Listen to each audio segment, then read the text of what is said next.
How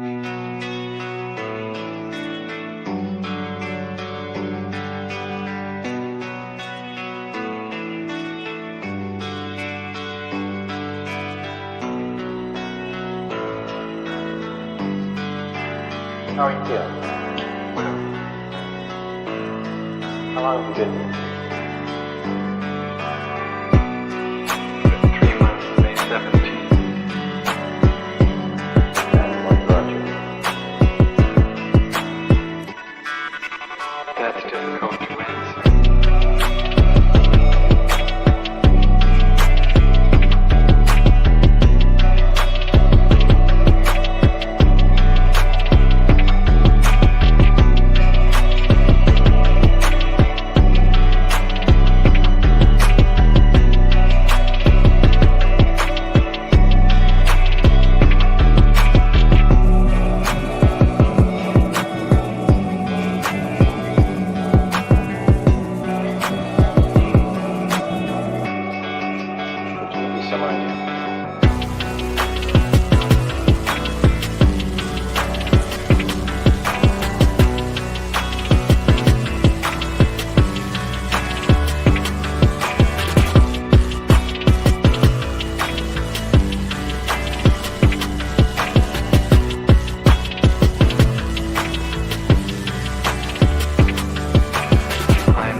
Eventually resulted in your being here in the hospital.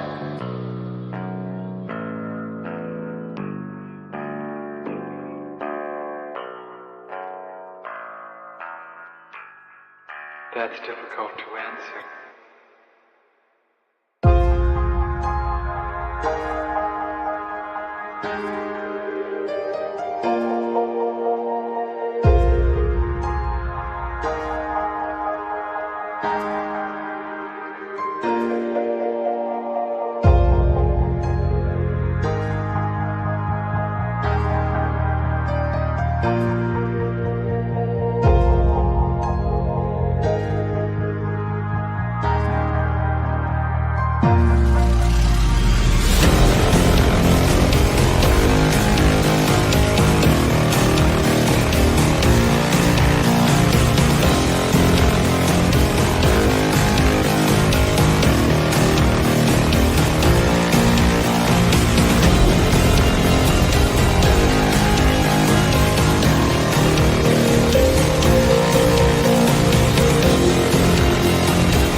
is the end. There's a noise inside my head of crying people facing death. Is this the end? Is this the end? Oh, I'm burning in the stone.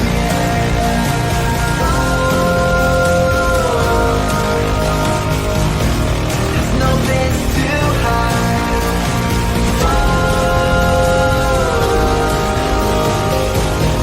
I'm burning in the stone.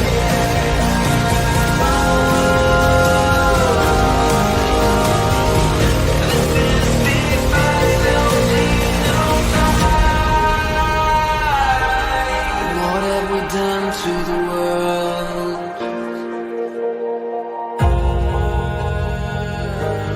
What have we done to the world?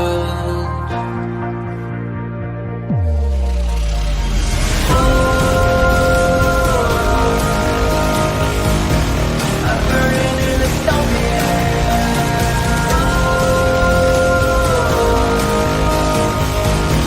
There's no place to hide.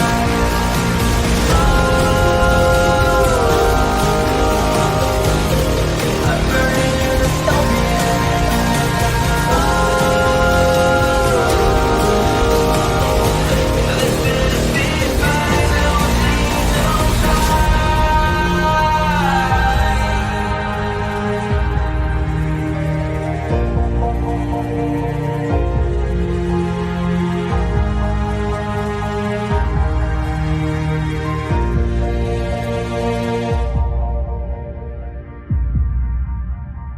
This is the final A true Polish patriot. Karlyn B said We love the $100. Poles. Exceptional monologue tonight. You're the only commentator who can be trusted to tell the truth. I do not regret voting for you at all. The far left is already organizing and about to start causing a lot of problems again, and they're going to poach heavily from the Democrats. It will be worse than people think. Thank you for the big super chat. I appreciate it. Thank you, Karlyn. You know what? And Chris Burnett went against you. That's how I knew he was a total fucking asshole. He went against Karlyn. I said, that's it. That's it for him. Time's up. Anyone that goes against Karlyn, expiration date is on its way. It's right around the corner. As goes Karlyn, so goes the Groyper. That's what they say. She's like the Ohio. Only in Ohio. She's the Ohio of Groypers. If someone doesn't like, if they're not down with Karlyn, typically, they have some deep personality flaws. You've been loyal. So surprising, because everybody said, oh, she's terrible, blah, blah, blah, because you're from the left or whatever. But you're the only one that's been loyal over the past couple of years. Not the only one, but one of the only ones. So thank you very much for your loyalty and the kind words. I appreciate you. We're going to war against James Lindsay. You keep James Lindsay up at night. I got to come and visit you in his head where you live rent-free.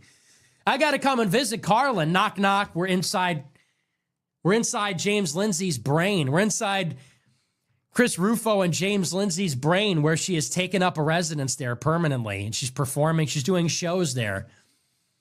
She got a 10-year contract to do her talk show. No, but thank you very much. You're right. The left is going to come back pretty hard. Empire Strikes Back again. Blackjack. He's calling out cults and conspiracies wild, Gnostic sex cults and theories compiled. But one question's raised and it's blocked on the spot. No room for dissent in the world he's got. But the crowd starts to laugh and they're starting to see a whole lot of words that just don't agree. Oh, Emperor James, are you feeling the breeze? Might wanna look down, see what's caught at the knee. He's the Emperor with no clothes, strutting around like nobody knows, shouting loud, thinking he's wise, but he's bearing it all to everyone's eyes. He's the Emperor, yeah, with no disguise. slipped down by his own price. Your fat is an intellectual line. Oprah's got mind control, powers divine. He's calling Saint Michael the devil in charge, and telling the Catholics they got it too large. Oh James, don't you know it's a tricky game when you're calling out folks but you're doing the same. You say it's a truth only you understand, but the crowd's got a mirror showing just where you stand. He's the emperor with no clothes, strutting around like nobody knows, shouting loud, thinking he's wise, but he's bearing it all to everyone's eyes. He's the emperor, yeah, with no disguise, stripped down by his own pride.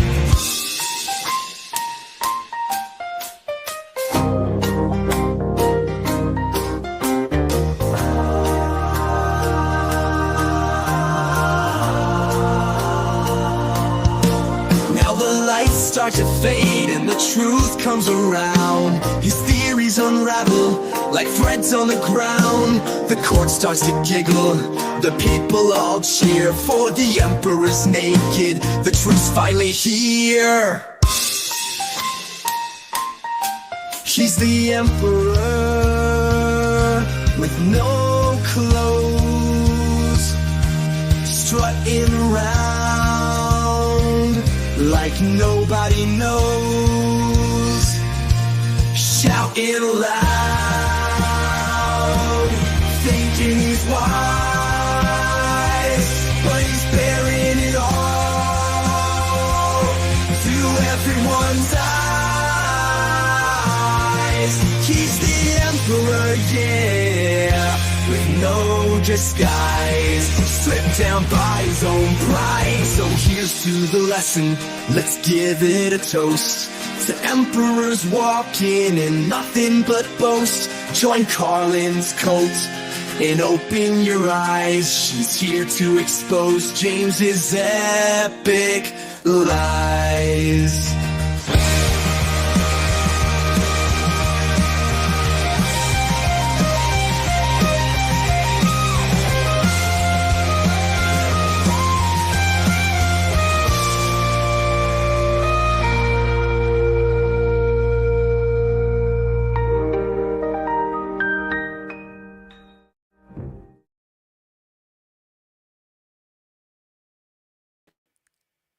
Well, hey, I'm back. Did you guys miss me? I swear, I had full intentions of doing more content on the content road trip. And then, you know what? You know what happens when you drive from California to Texas? There is a whole lot of effing driving. But I'm really happy to be back. And you know what? I wasn't originally going to do this. We were just going to do our 5 p.m. stream. And we are still going to do our 5 p.m. stream today. But come on, guys. Come on. You can't dangle this carrot in front of me of James Lindsay doing a live premiere of his latest like spiral into Gnosticism. You can't dangle this carrot in front of me and then expect me not to debunk it live. Now, I don't know who still does. Anyone in the chat actually still have an account that James hasn't blocked yet in his chat? Because unlike last time he did this, he has the chat enabled right now. Last time we actually got him to disable his chat. But I don't know. Let me know. Does anyone actually still have an account that actually works in James's chat? Yeah, well, yeah, I bet he heard you say we were the reason he... Well, we were the reason he turned... Okay, so there are still people who... Okay, so we're going to be very judicious about the chats we're sending in, okay? And we'll talk about that in a second. But listen, guys, we will still be doing a 5 p.m. stream today. And the 5 p.m. stream we're going to be doing is this communist in high school thing from the Revolutionary Communists of America. So I am going to be back at my regularly scheduled time at 5 p.m. and we're going to listen to communists in high school, which, you know, since the entire conservative right is running around saying, we beat DEI, we beat woke. Have you guys seen this shit? Chris Rufo actually tweeted the other day that woke is dead. Donald Trump Jr. is tweeting that woke is dead. I'm like, you fucking morons. Like, you picked the week that I'm on vacation to start telling everyone, we're winning, guys, we won, nothing more to see here. Guys, AOC took her pronouns out of her bio, okay? That means we won. And at the same time, the Revolutionary Communists of America are literally putting videos of their channel of communists in high school. Yeah, you guys, yeah, fuck you assholes telling everyone that they won. Honest to God, it's so stupid. And so, per usual, I am the only person mounting a serious fucking offense against the far left. And as you guys know, one of the biggest things that stands in my way is James Lindsay, because he is a fucking retard. And so we're going to debunk him live. Thank you, Nick. Welcome back, dear cult leader. We love you. Appreciate you guys. If you guys seriously think that woke is dead, then we're all the fucking Queen of England. All right, we're all the fucking Queen of England. So this premiere should be getting started soon, guys. Should be getting started any second now. And, you know, James is probably trying to figure out a way to disable his chat at the moment. But even if James does disable his chat, we're still going to watch his stream.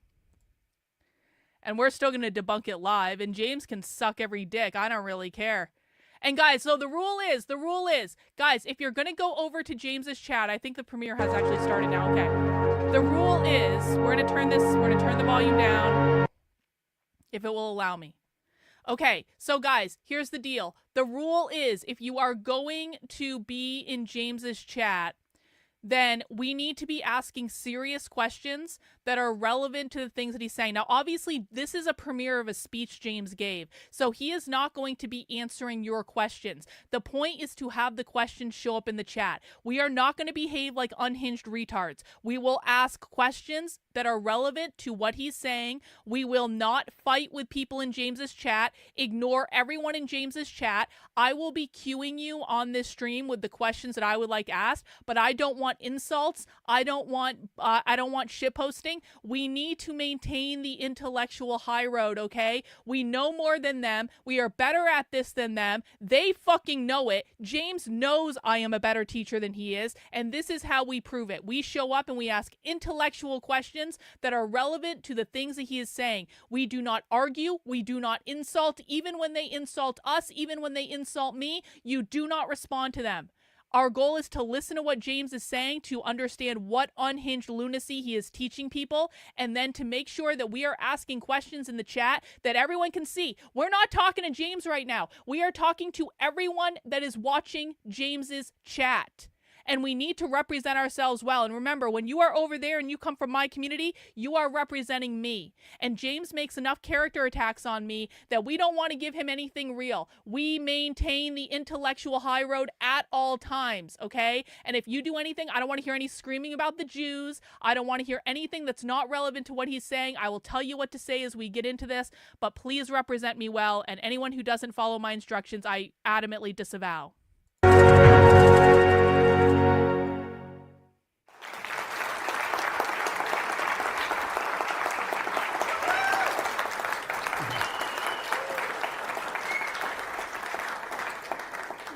It's a good sign you're still clapping for me after those two last night. How's my volume?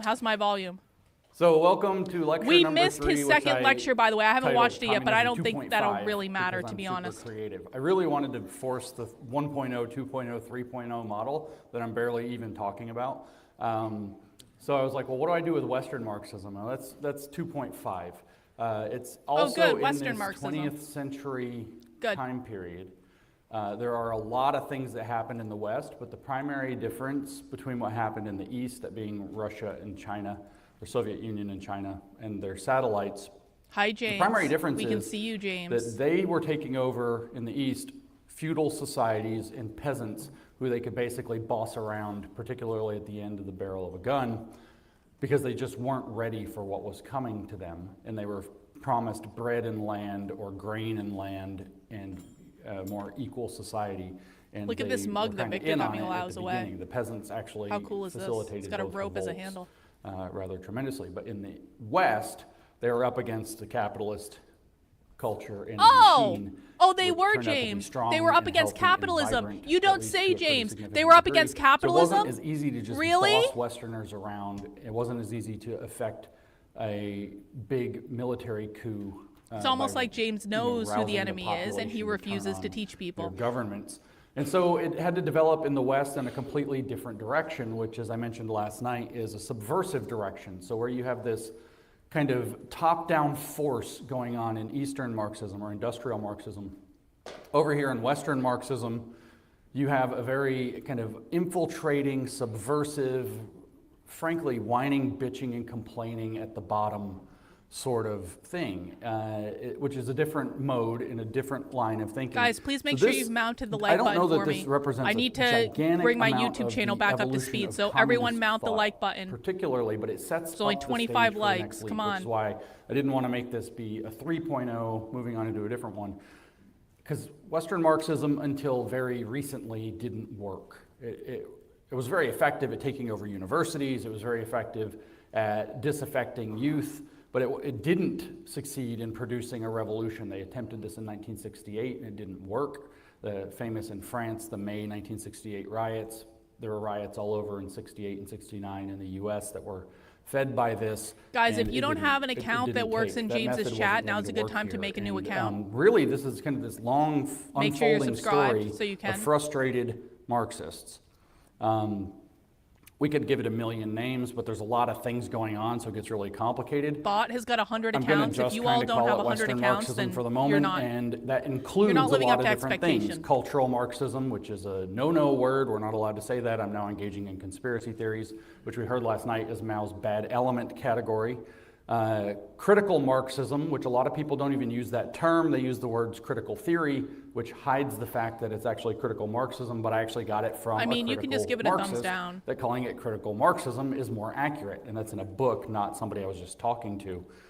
Then what I call coming into the 70s and 80s identity Marxism. So this is your birth of things like critical race theory. This and is later James queer trying to theory, overcomplicate things so he doesn't have to say the word feminism, and taking a capitalism, very by the way. revolutionary Cultural angle. Marxism is against And capitalism. this all Critical kind of theory is culminates against together in capitalism. woke Identity Marxism. politics is And against so this capitalism. Anything Western woke is Marxism against fucking capitalism, you evolves in retard.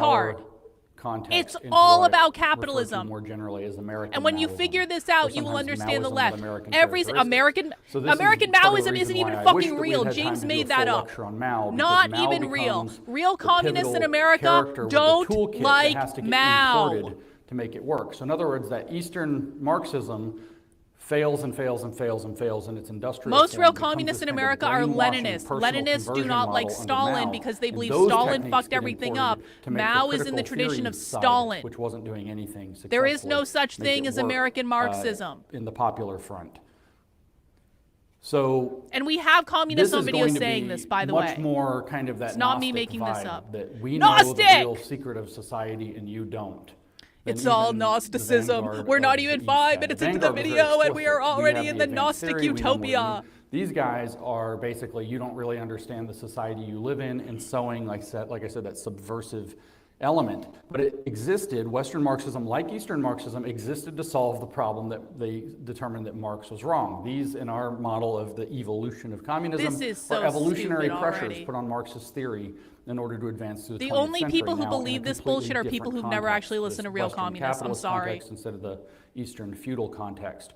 But basically, Marxism did not follow Marx's predictions of how it would unfold. The capitalist masses did not spontaneously organize. They did not undergo revolution. They wanted reforms instead of wanting to take over the means of production, and especially here in the capitalist West, where people not only had relatively decent lives, but improving conditions, especially as Marxism in America is not about taking over the means of production. The people are the means of production. It's not about the fucking factories. It's about the people. Spend all the time we need to talk about what was going on in the 20th century in Western Marxism, plus or minus a decade. Yeah, I know, on I each saw side. that. We would probably need 4 lectures, honestly. Does So everyone with cultural understand that? Marxism and critical Marxism, Marxism which I've is not about already taking over the means of introduced. production. The means of production Critical are the Marxism people. is They cultural want the Marxism that has people. turned completely negative. That's what It cultural no longer Marxism is. really It's tries about to the aspire people. to any positive socialist vision. It explicitly says. Are at you times shitting me? We can't name the thing that we're trying to get to,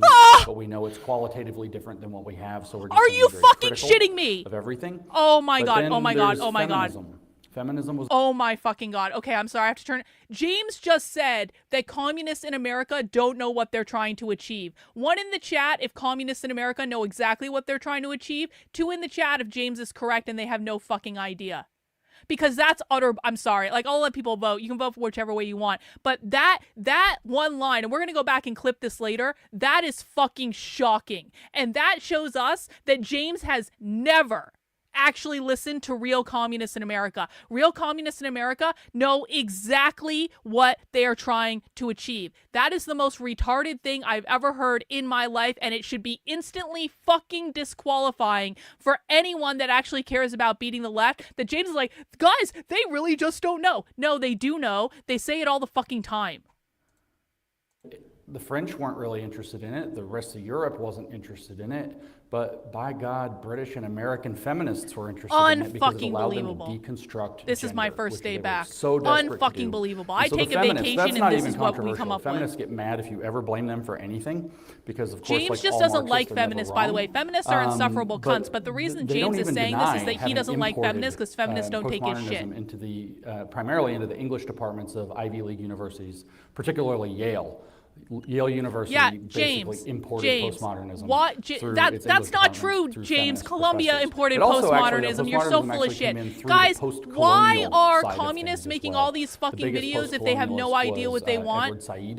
We have more communist training videos than we can ever actually watch. I already need another vacation. Deep into Foucault. The next most famous one is Gayatri Spivak, and her work is just thoroughly postmodern. Unbelievable. The third most famous one is Homi Bhabha, and he I leave James unsupervised for a week, and he comes up with, the left doesn't even know what they're trying to do, guys. Pinky swear, trust me, But bro. then we have, like I said, cultural Maoism, which is kind of like critical theory 2.0. Wrong. And really Doesn't in the 60s, exist. we're not going to get James too into made the this details up. of this, but I think in the 60s you see a split of critical theory, and you have the Marcuse branch goes off into what I'm now calling cultural Maoism or American Maoism, and the Habermas branch goes off and still does dorky academic critical theory, and I don't know Habermas at all, so we're not going to talk much about Habermas because I haven't cared, because the Marcuse branch is the branch that matters, because that's the branch that's been sowing revolution in the U.S. No, it's not, James, you fucking we also retard. have, like I said, this evolving into identity Marxism. That's the path that we call it intersectionality. Intersectionality, I gave a talk about this at Northwestern University. It was pretty controversial. It caused a lot of trouble, where I said that intersectionality is American Maoism.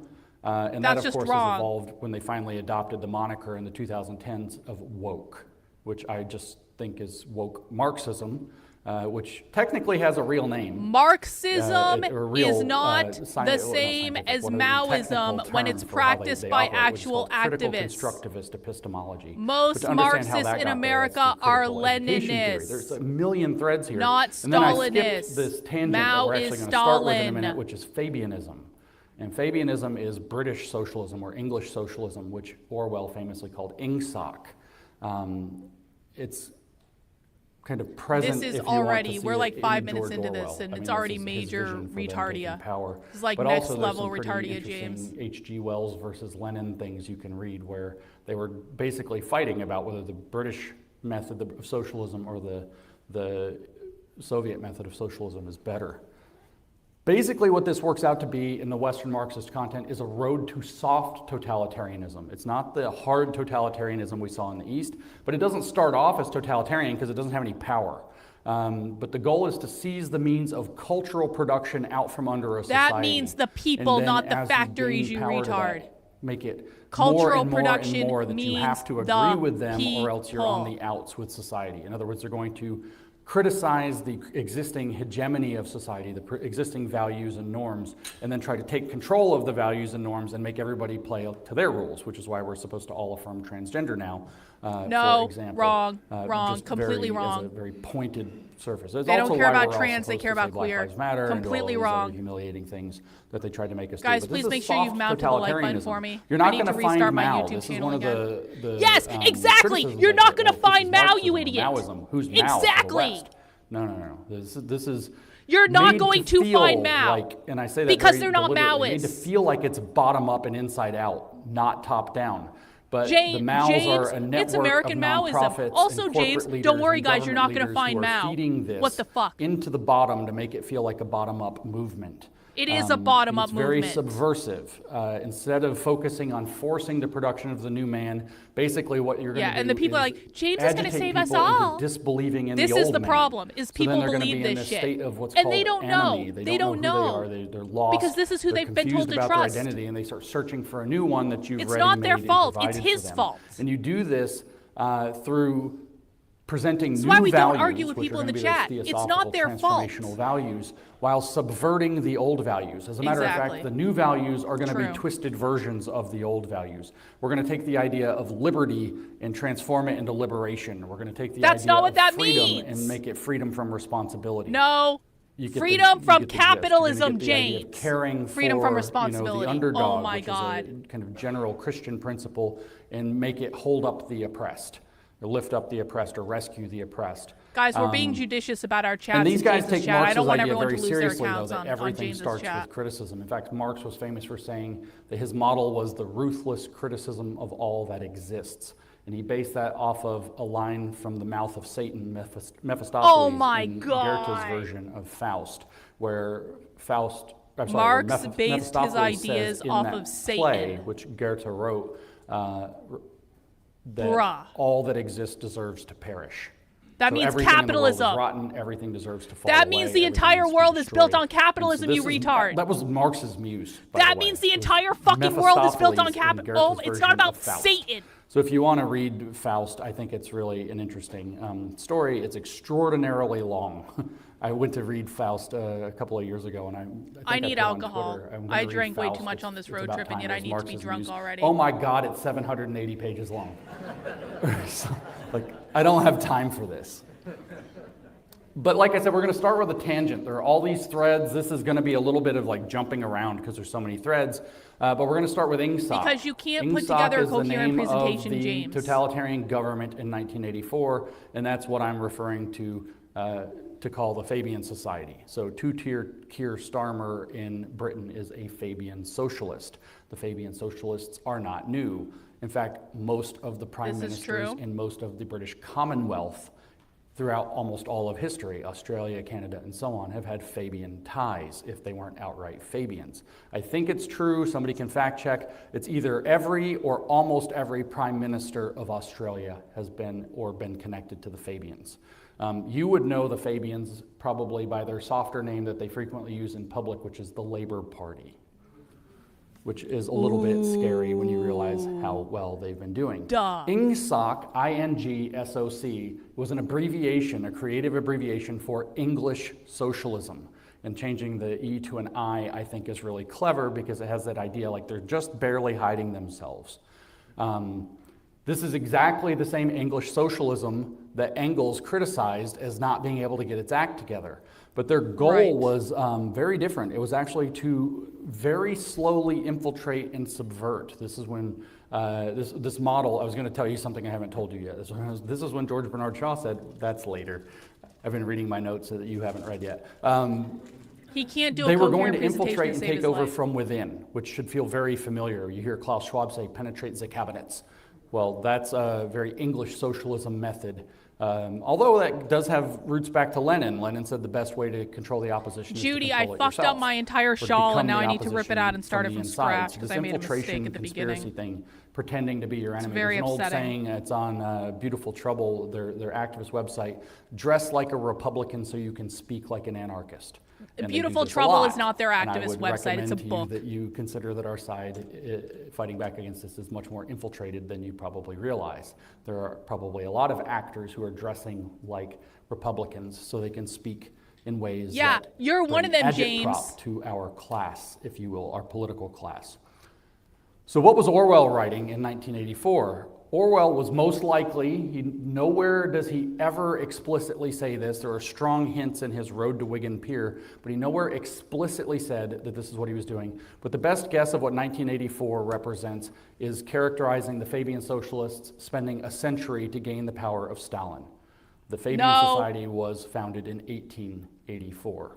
Now, Orwell was tricky. He published 1984 Stalinist, in 1948. James. So They're he said that he Leninists. swapped the order of the number of the year. This is the But biggest as a lie matter that of James is fact, telling, is that this is all it's about very fucking likely that Stalin he and was Mao, because it imagining is the not. Fabians operating slowly for a century. They have a symbol that's a tortoise or a turtle. I think it's a turtle, not a tortoise.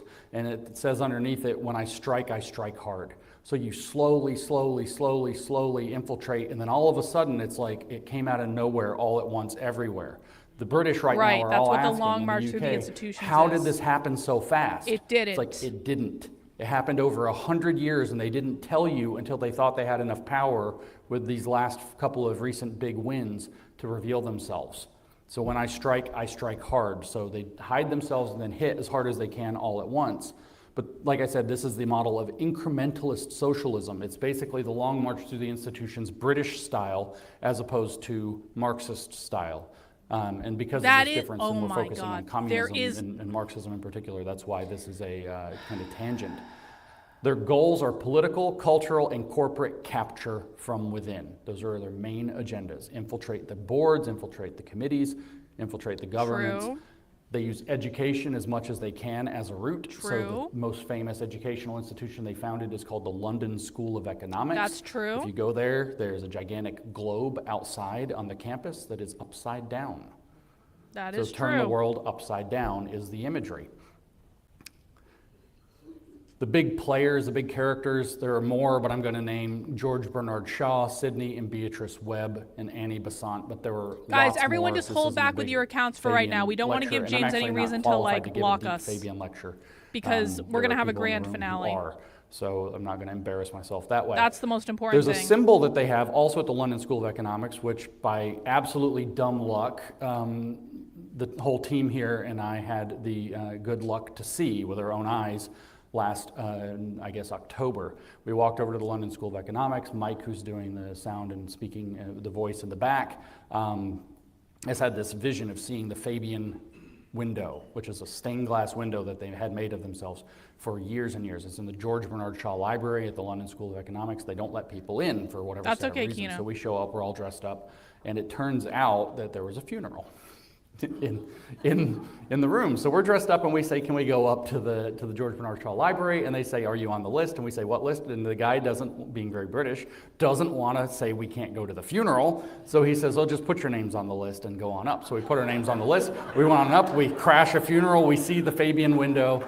There it is, it's real. It's really fun.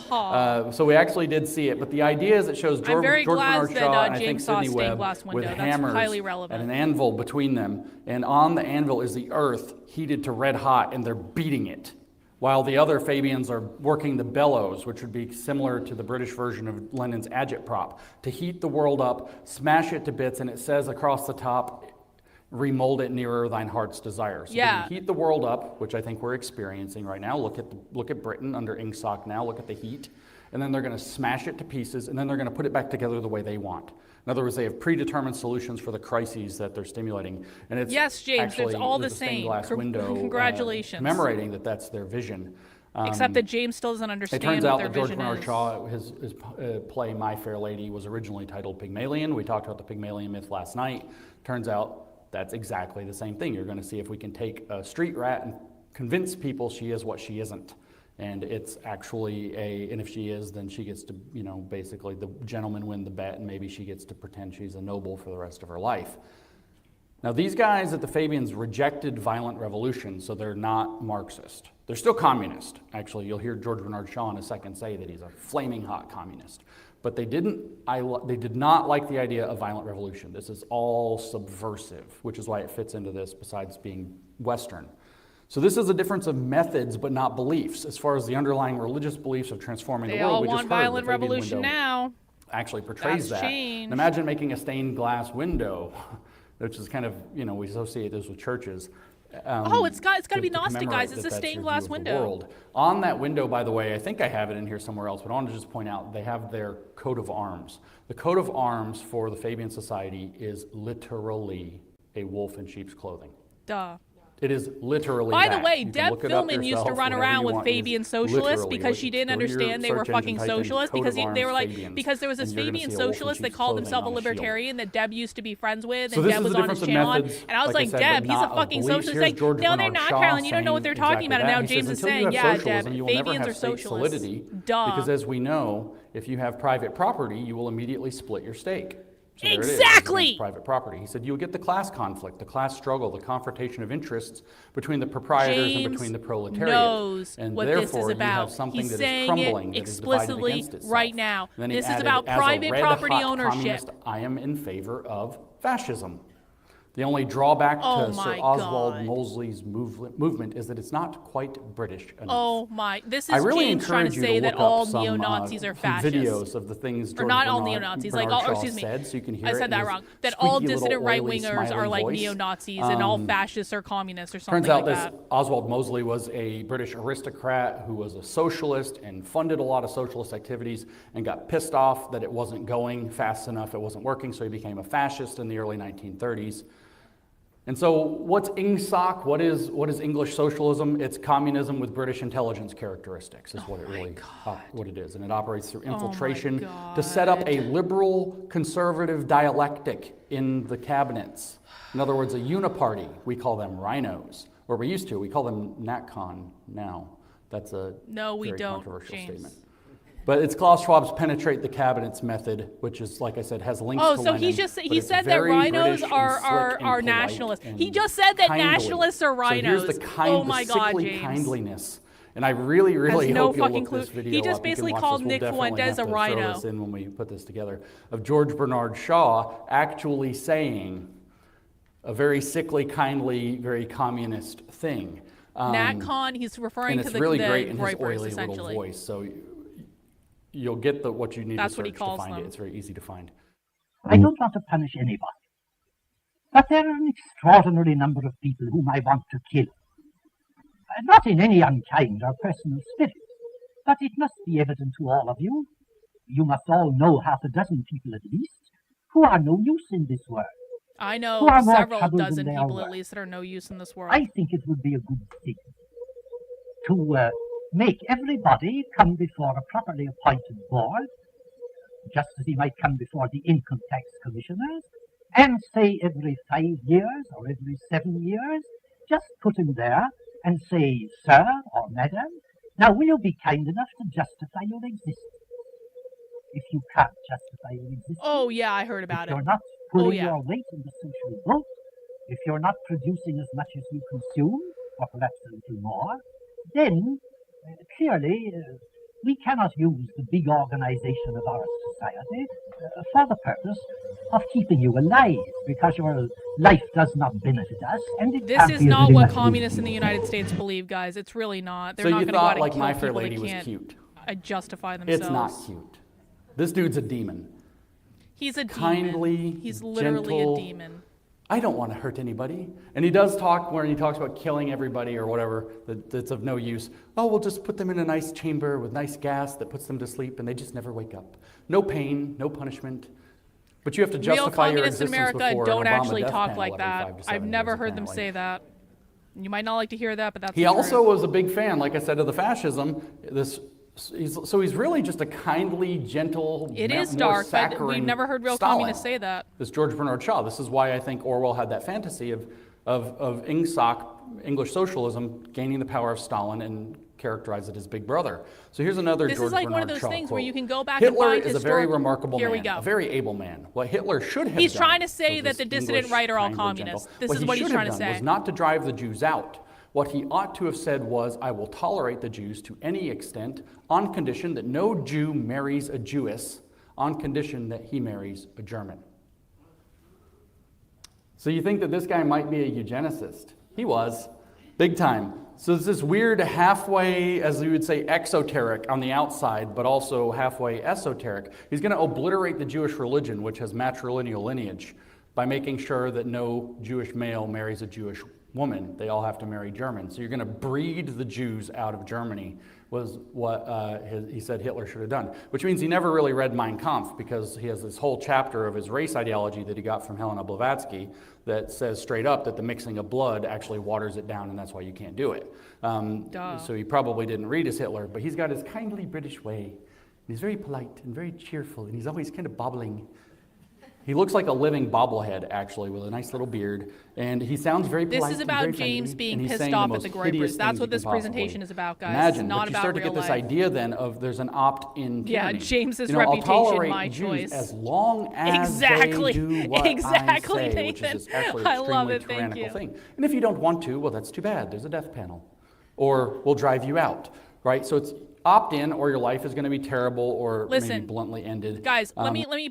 This is why we listen to real communists and socialists in the real world, though, because you can find clips of people saying anything throughout history. You can find academic papers saying anything. The question is not, can we find a clip or can we find an academic paper that says some crazy shit? The question is, what do real activists believe in the real world today? Because just because something exists doesn't mean it's being practiced by real people in the real world today. And so it's one of those things that the analysis that I do is a qualitative analysis, where we're looking at a variety of sources, and then we assess what are the themes that are showing up over and over and over and over and over again. What are these people actually teaching each other in the real world? What materials are they using? What materials are they not using? What are they saying about Stalin? What are they saying about Mao? What are they saying about Lenin? What are they saying about Marx? Which of Marx's materials show up at their conferences? Which of Marx's materials do not show up at their conferences? What ideas show up in the classroom? What ideas do not show up in the classroom? And this is the biggest flaw in James Lindsay's approach, because James will cherry pick things. That is just like, he finds a crazy thing and says, this is all what this is about, because it fits into the narrative that he's trying to build. But can he find real sources in the real world today that are using that clip? I've never seen a communist use that clip. I've never seen a communist reference that clip. That's something that James cherry-picked to scare his audience. Now, is it crazy and dystopian? Yes. But that doesn't mean that's what's being done in the real world. And this is the problem. This is the rub. Just because there was a clip 100 years ago doesn't mean that's what's happening today. Does everyone understand that? If you do not understand it, please ask in the chat. Imagine living in the UK. I mean, the memes are great right now. They're showing a bunch of like Cheka and Stasi characters from movies or whatever, and it says, do you have a meme underneath your floorboards? But what Big Brother represents is not just a totalized surveillance state, but one that you're meant to love, one that you're meant to appreciate, one that's doing it for your own good and you know it. The very George Bernard Shaw character. Big Brother wasn't Stalin because Stalin wasn't a globalist. Version of Stalin's power that's characterized in Big Brother. And really, the Big Brother model, the screens and everything in 1984 are used to contour beliefs Stalin was a nationalist, of the he wasn't a people to globalist. increasingly get on the party line, or in other words, to increasingly adopt the theosophical socialist model. There it this is. is like what Mao did, but there is no high-tech, such which thing as gives you theosophical socialism. queasy James made vibes that about up. what's going on in the world right now. Of course, they've got the cameras It is everywhere. not real. They said that they have an entire police force dedicated to monitoring social media for incorrect posts. They're arresting people for memes and posts in Britain right now. So imagine what the kind of snitch state that you had under Mao might look like if you had the technology of today. And that's what I want to say is being coordinated not just by the British government, but particularly by the World Economic Forum and the United Nations. World Economic Forum is completely different than radical revolutionary socialists. They're not the same people. Project into the future it's James lying. Which would be profitable to build by figuring out what the plan is and then rigging the regulatory environment so that that's what the corporations want to build and that's where the big profit centers are going to be. And also contouring the ESG scoring that's going to make sure that that in the short term is profitable until the scam comes. None of this has to do with radical revolutionary socialism and Marxism. In that's all conflating two groups that don't like each other. Fabians. It's like we can just skip the Fabians and just talk about 1984 because Orwell already did it for us. Is that Oceania, that's the big kind of Western world government. There's 3 governments in the world there. Oceania has always been at war with East Asia, and kind of the joke is that it was that Oceania has always been at war with Eurasia, and then it switches to East Asia, but it was always been, right? So there are these three regions, which are Oceania, which is basically Western Europe and North America. And then P.S. none there's of it is real Eurasia, anyway, because which it's a is roughly globalist Russia, fucking and then you have society. East Asia, which might be the eastern part of Russia, I don't know, but China and all of that, you could imagine as global regions. He's not too specific as where they are, but you're always at war with them. So you always Stalin have was this not a external enemy, which is why globalist. you have to have so much unity within.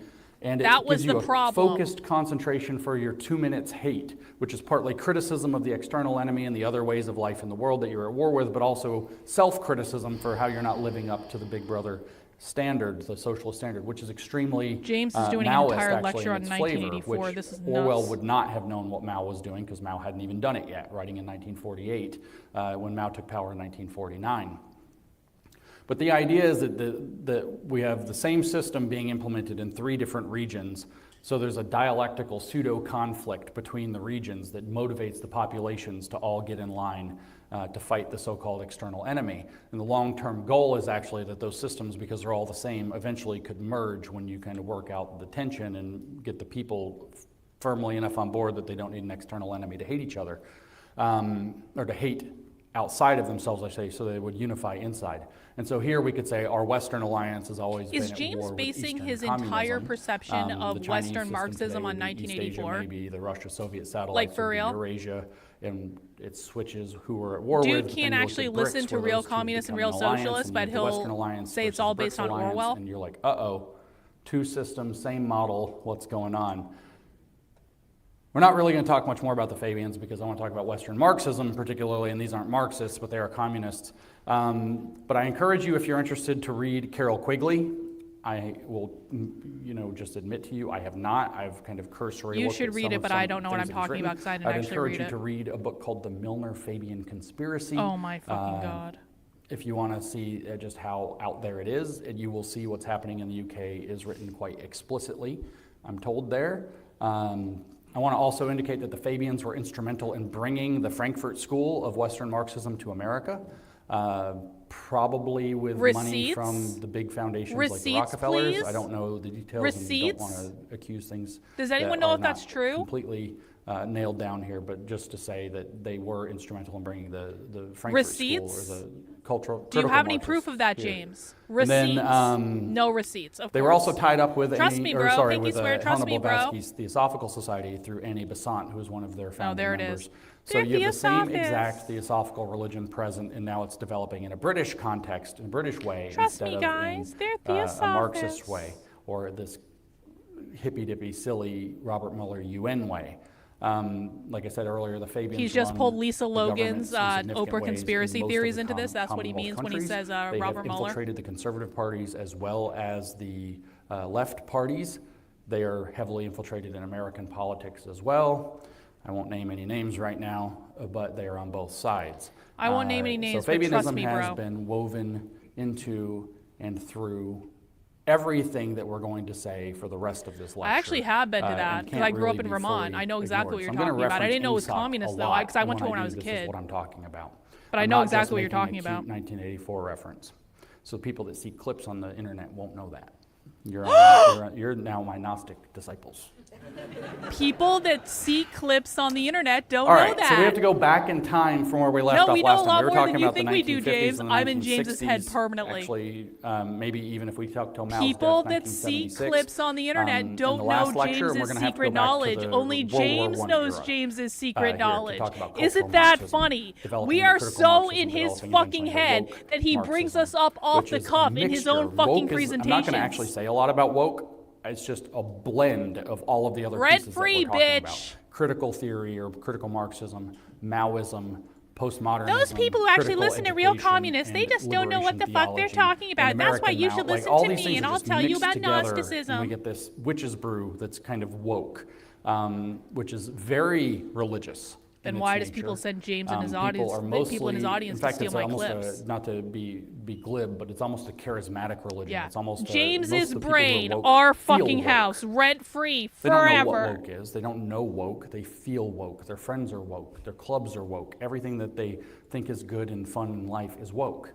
And of course, they're constantly miserable as a result. but it's a very idealistic and religious movement that's very personal. It's like a personal relationship with socialism that manifests in your specific corner of life, however small it is, which is why you have thousands of identities cut into the smallest possible granular features that still reflect the communist ideal, because it's now a personal relationship with socialism, if you want to put it that way. That's what woke becomes. And there's a ton to this story, like I've already There indicated. is some truth to that, but it's not entirely fleshed out. Sort of.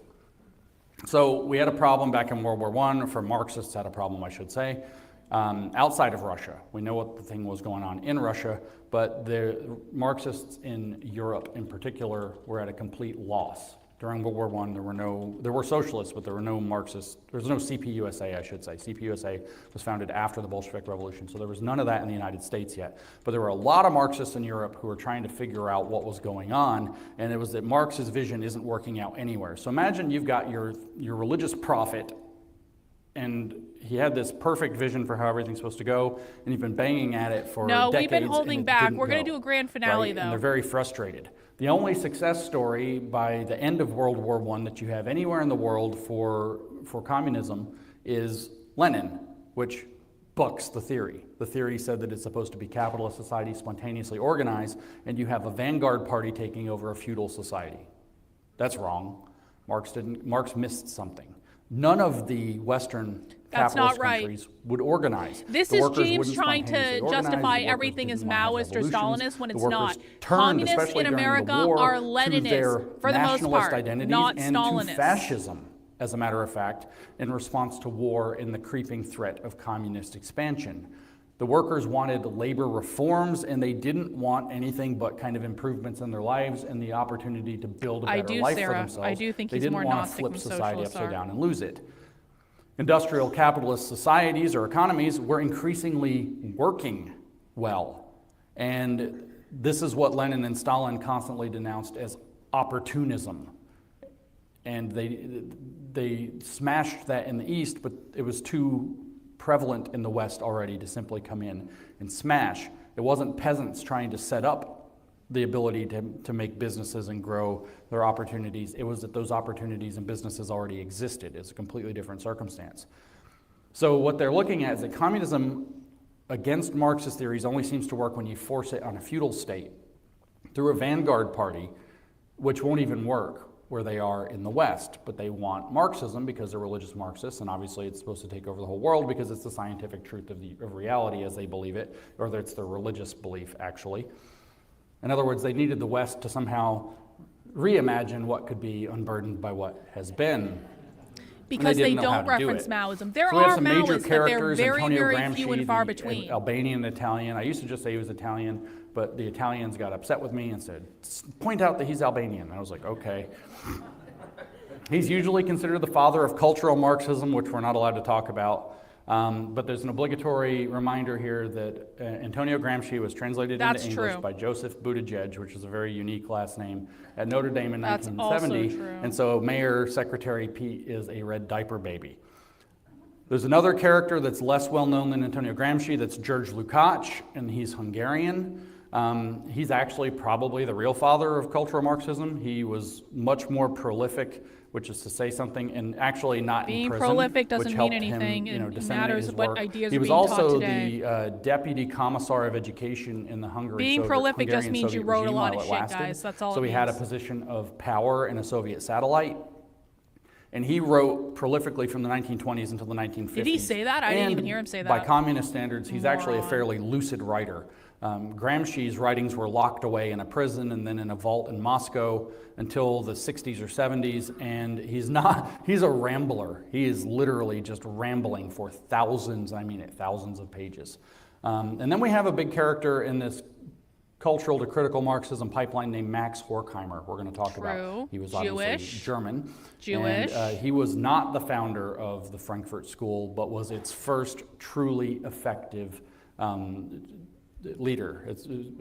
Not that it matters that he's Jewish, but he was in fact Jewish. Hey, mass genocide. He is the creator of the critical L. Ron theory. Hubbard was also prolific. Max That's a great Horkheimer point. invented critical theory and therefore really organized the critical Marxism out of critical Marxism. Critical theory is Jewish. Kind of yes, James, we're listening. In the, no one say that in his line chat, of by the way. No one thinking in mentioned the Western Jews in his Marxism chat. There for our evolution motif. Now we have to do an annoying thing, which is a note on the terminology of cultural Marxism. Western Marxism is the safe umbrella term to use. A lot of conservatives are running around saying it's cultural Marxism, and then they get accused of being conspiracy Well, you wrote theorists. a whole book called Look Race at my Marxism, Wikipedia, James. look at my Southern Poverty Law Center hate profile. James They tell is like, you I that am I so put traffic upon in the by cultural everyone. Marxism conspiracy theory, which is allegedly anti-Semitic. So cultural Marxism is a difficult term to That's use. why James Western is Marxism so is the averse safe to term, admitting that and it Horkheimer was encompasses Jewish. all of the things that we're talking about here. Cultural Marxism, though, can sort of be rescued, not against the psyops, but it can be rescued. Because it refers specifically to the early 20th century attempts to bring Marxist critique into elements of Western and capitalist culture to subvert them from within. Really? And it was a conspiracy, sort of, but an open one, but it's not really a conspiracy theory. I will point out, if you look at Wikipedia and you type in cultural Marxism on Wikipedia, it takes you to a page titled Cultural Marxism Conspiracy Theory. And then you can link in the little text below to the actual page that describes cultural Marxism as a movement, which was the page that was there back in 2020. And then I think I started talking about it publicly very accurately, and all of a sudden it became a conspiracy theory on Wikipedia. I didn't say this on camera, did I? But that Robert Malone told me that it's likely that Wikipedia is curated by the CIA, at least for these controversial things. Seriously. So you can guess why that got rewritten. It's not just the CIA was responding to dorks you, on the James. internet Totally, trying to cover totally things up. true. It's a deliberate operation of misinformation. This and guy, disinformation man, he has got and some nerve calling other malinformation, people which is, of course, what we're narcissists. not James is supposed like, to I am traffic in. responsible for So everything. Western Marxism is really the umbrella Okay. term. A lot of people use cultural Marxism as the umbrella term, but it's By the fraught way, because most there's a giant communists don't psyops actually know who to he make you is, look like just a so bad everyone knows. element, as I am Mao would actually call more you, for talking about cultural I'm Marxism. gonna mute this to say this. Most real communists and real socialists in America don't know who the fuck James Lindsay is. I'm actually more well known in real communist and socialist circles because I stream their shit all the time, so they fucking know who I am because they look for me at their events and shit like that because they know I do that sort of thing. They have no fucking clue who James is. The only reason they know who I am is because I'm an actual thorn in their side. James doesn't do shit with them. They're not afraid of him at all because James is lying about who they are and they know it. They're like, what the fuck is this asshole talking about? Talk about postmodernism in this lecture, by the way, as well. This is the 1960s, really, 70s, 80s phenomenon. It kind of dies out in the 1990s in its pure form. It is labeled as a post-Marxist theory. In other words, they gave up on Marxism. No, I'm going to just say that that's not right. No, but we live in they didn't. post-modernity because of the work of these people, and if you don't like the crazy topsy-turvy world of post-modernity, A, you can thank mass media and social media, but B, you can thank a feminist for importing it. Yeah, it's all feminism. We're going to have to talk about Oh critical my education theory, which is imported actually from these third world anti-imperialist satellites. In particular, it was developed first in Brazil and across South America as the Marxist Paulo Freire got exiled from one South American country after another, only to end up in Geneva. James is actually correct about the Paulo Freire stuff. That's one of the things he's correct, but he does not have the correct interpretation, but like functionally he's correct about it. In the meantime, I'm not going to get into the big details They of that sell yet. Paulo Freire's books at all We their have conferences. That's how I identity know Marxism, that. woke Marxism, all coming up. Good times. So cultural Marxism, now that we've pulled back the veil on terminology, we're just going to rock and roll with it. The key concept here, articulated by Antonio Gramsci, is cultural hegemony. We already have this idea of hegemony in society. Taking over the it's the force of, institutions. it's kind of how it is. Taking over the is cultural what it sort of means. institutions. This is a If you generic take way to over the describe cultural it. institutions, Or a you simple way to control the describe people. And so like a government hegemony is kind of very easy to understand. Definitely there was a hegemony being enforced by Lenin and Stalin and the Soviet Union. Well, here's cultural hegemony. There's no necessary hegemon. There's no leader who's saying this is how it's going to be. Correct. There's no anywhere in the fucking West, leader. At least not in capitalist countries. But everybody seems to go along with the same norms and values. So that's a cultural force of how it is, so to speak. And so Lenin was trying to discipline this from the outside, and what they noticed is that capitalist societies had too much of their own to accept that direct route. And so the goal for Gramsci was to infiltrate and create counter-hegemony within the cultural producing institutions. The 5 cultural producing institutions that he named as particular targets are family, religion, education, media, and law, with a particular emphasis on education. Yeah, because the taking others over are the largely institutions. downstream from that, with the exception of family. But you could also drive wedges into the family by capturing education and getting the kids to turn on their parents. Queer is about abolishing the family, James. That's what that's about. Does James even mention that queer is about abolishing the family? Like, you know, a specific, you know, the American Medical Association institution, but the broad sense, family as an institution, marriage as an institution. Why, James? Why? Religion in general, not specifically. Does James mention that communists and socialists were not in favor of gay marriage? You're going to transform those from within by bringing subverted versions of their own values Gay marriage to them leads that to normativity. predispose them to shifting to a socialist worldview over the course of a long time, generations actually. And the way that this was supposed to happen, according to Gramsci, was through characters called organic intellectuals.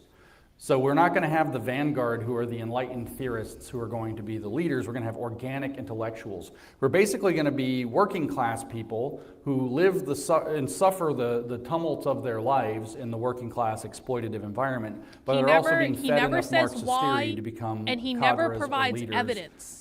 He literally gets up there and he's like, pinky swear, trust me, bro. There's no evidence, there's no receipts. He's not even putting quotes on the screen. So you see these huge protest events that the left does. We've watched a lot of them again this year, and you wonder, some of these are very obviously losing battles for them. Why They're not losing battles, you moron. They're winning. They're getting exactly what they want. For organic intellectuals, you get people to show up. You find out who naturally takes leadership roles, and you offer them a position to come get trained to be a proper community organizer. No, that's not exactly how that works, James. Naturally filling.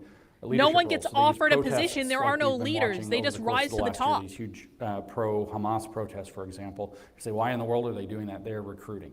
They're recruiting, finding future leaders, and training them. Well, that's true to a certain extent. Organizers, so organic intellectuals, and they work. These people work like the vanguard, but it's also they're radicalizing people to the left. But it's the leaders that are already there that are doing it. They're not recruiting leaders. Not like highly organized and disciplined like the Soviet vanguard was. So that's why it's organic. Really? So this is a reconfiguration of Lenin's schema. It's not highly organized and disciplined. Are you shitting me? You're going to work inside the institutions and society itself. That's just completely untrue. From the inside out to new values. It's a decentralized operation, but to say it's not organized is just bullshit. They have massive amounts of organization. Terrorists instead of state terrorists are the people that are going to go around and drive communism in the West. It's making me mad. I want to go back on vacation again. This, of course, parallels the liberationist approaches where you just go into the South American or whatever countries and you work the people up. And liberation means to free oneself from capitalism. A Lenin project of anti-imperialism. That means capitalism. Imperialism is the highest force of capitalism. Directly on people like the vanguard in Russia did. And the idea was that the organic or intellectuals would rise up by combining theory with their lived experience of oppression, and thus they are effectively the precursor to culturally relevant education and to the entire woke movement. That's why it isn't technically wrong to call what's happening broadly cultural Marxism. I'm just telling you that if you do, they're going to say you're a conspiracy theorist. Oh, who the fuck cares, James? What you should have learned is to stop caring what these people fucking say about you. But you won't because you need to get paid. And so you're going to pander to who you need to pander to get paid. Literature out there talking very specifically about these things. It's easy to cite and show that they're doing manipulation.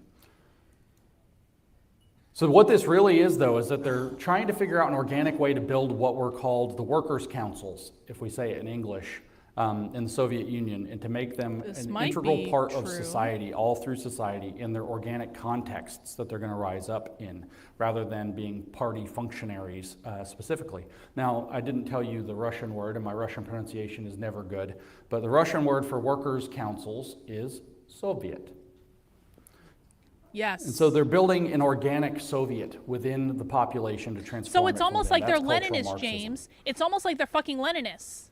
So Gramsci named Western culture as an increasingly world hegemonic problem that was in needs of dismantling very quickly before basically capitalist culture took over the world. So that we could liberate capitalist the world culture already took over the world, His idea was basically that Marxism is apparently flawed, but that's okay because it's pointed in the right direction. In kind of Maoist terms, we would say that it's right on 9 fingers, but wrong on 1. So there's going to be some critique of Marx, but it's going to proceed in the same Marxist vein. And what that allows them to do as a nasty trick is to say, we're not Marxists, we criticize Marx. They say they're Marxists all the fucking time. They call themselves Marxists all the time. Can't be Marxist. They criticize Marx. Postmodernists criticize Marx. The critical theorists criticize Marx. They They're not literally Marxists. call They're something themselves different. They're Marxists all the time. neo-Marxists. Whatever. Right? This just confuses the language, and we can't name what's really going on. The point of this workshop We is can to name cut what's through really all that going on. We've been BS naming it for and a say, while. This is Marxism as it has evolved and transformed through time in order to be able to take over our present society. So here's what Gramsci says about this. I'm not going to quote Gramsci very much. Turns out the prison notebooks were 3,000 pages long, or more than, actually. He says, and you'll get this feel of this rambly writing. He says, it's not important that this movement had its origins in mediocre philosophical works.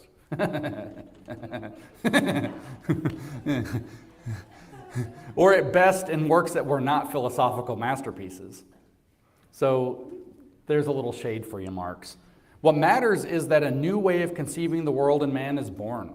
So there's your theosophy, there's your religion of Marxism. Oh my And that this God. conception is no longer reserved to the great intellectuals, to professional It philosophers. means a but world tends without rather to become capitalism. a It doesn't popular mean a mass world built on phenomenon fucking with a Gnosticism. concrete worldwide character capable of modifying, even if the result includes hybrid combinations, popular thought and mummified popular culture. So we're going to allow hybrid combinations of other models of thinking. We're going to go into the context. We're going to use organic intellectuals to create a new inside-out movement rather than a top-down movement. It's So a the theosophical root is still decentralized present. movement. The methods have changed from top-down to inside-out, and we're still working What the on, fuck like does I said, inside out what even matters is a mean? new way of conceiving the world, and man is born. In other words, we're still working on seeing what can be unburdened by what has been. Gramsci's idea, his praxis, was to infiltrate the cultural producing institutions and bring socialism into them from the inside. And it turns out they weren't very good at that at first. That was to build out what I said is called a counter-hegemonic view within the institutions that are now producing softness to socialism. The modern word, we don't use counter-hegemonic very often in our discourse today. We call it diverse. Diversity means counter-hegemonic. It means outside of the prevailing value set, diverse to the value set of the West. Think of who they count as diverse when they're not doing the token game. Think of tokens and revolutionaries, right? Is Just he like going to with talk Mao. about normativity The here? tokens have identities like skin color or sexual orientation. The revolutionaries, however, are what they're really after. And what are the revolutionaries? The revolutionaries are people who have values that are inimical to Western values. They can be communist or socialist. Anti-capitalist. Obviously, they also can be radical Islam, They're- for example. No. Anybody who hates America is diverse. No, that's not what That's what that it actually means. That's means. not what that fucking And the goal means. is It to means manipulate all anti-capitalist, that you to break fucking apart the retard. existing cultural That's not what values that fucking to means. open the door for He's talking about socialism to come anything that's through. against Now, I will tell you, normativity. of course, the radical Islamists This is the or fucking Muslims problem. have a very This is the different fucking problem idea of what's when going- you do not grasp that the only thing that the left cares about is abolishing capitalism. Every single thing the left does is about abolishing capitalism, and they're just attacking capitalism from multiple different ways. James has not yet figured this out. He knows that capitalism is a problem to them. He doesn't understand that capitalism is defined as private property ownership. And so when he gets these ideas, because he doesn't understand the grounding principle of the left is anti-capitalist. Always, forever. Race is about anti-capitalism. Gender is about anti-capitalism. Queer is about anti-capitalism. Environmental justice is about anti-capitalism. Reproductive justice is about anti-capitalism. Abolish the police is about anti-capitalism. Every single thing, colonization, decolonization, imperialism, colonialism, it's all about fucking capitalism. Every single fucking thing is about capitalism. They say this overtly in their meetings, on their videos, in their books, at their conferences, at their event. I have it on fucking video over and over and over again. 19 Ways from Sunday. Fat studies is about fucking capitalism. Disability studies is about fucking capitalism. It is all about destabilizing normativity, norms that uphold the capitalist world. They believe that the world is entrenched in capitalism, and the only way to defeat the capitalist enterprise is to defeat it on a worldwide globalist level. That's what all of this is. And so James doesn't understand that. So he doesn't understand that every single thing is grounded in the same core idea. And so that's why it's like, they're using radical Islam against us too. No, they're not, James. They're anti-fucking capitalists, and they will say it. Intifada means a worldwide socialist revolution. Mao knew what Gramsci wrote, and I cannot find any significant evidence that he knew what was in the prison notebooks. But his work before he went to prison was well known, and in particular, his work before he went to prison wasn't just well known. Gramsci shared letters routinely with Lenin. Gramsci warned him about Stalin. Gramsci which didn't ingratiate him with Stalin very much. And Gramsci networked and went to meetings, even though his health was very poor, with the founders of the Frankfurt School. George Lukács and Antonio Gramsci networked with the founders of the Frankfurt School, and they shared ideas constantly. So the cultural and critical Marxist milieu were really kind of a crossover.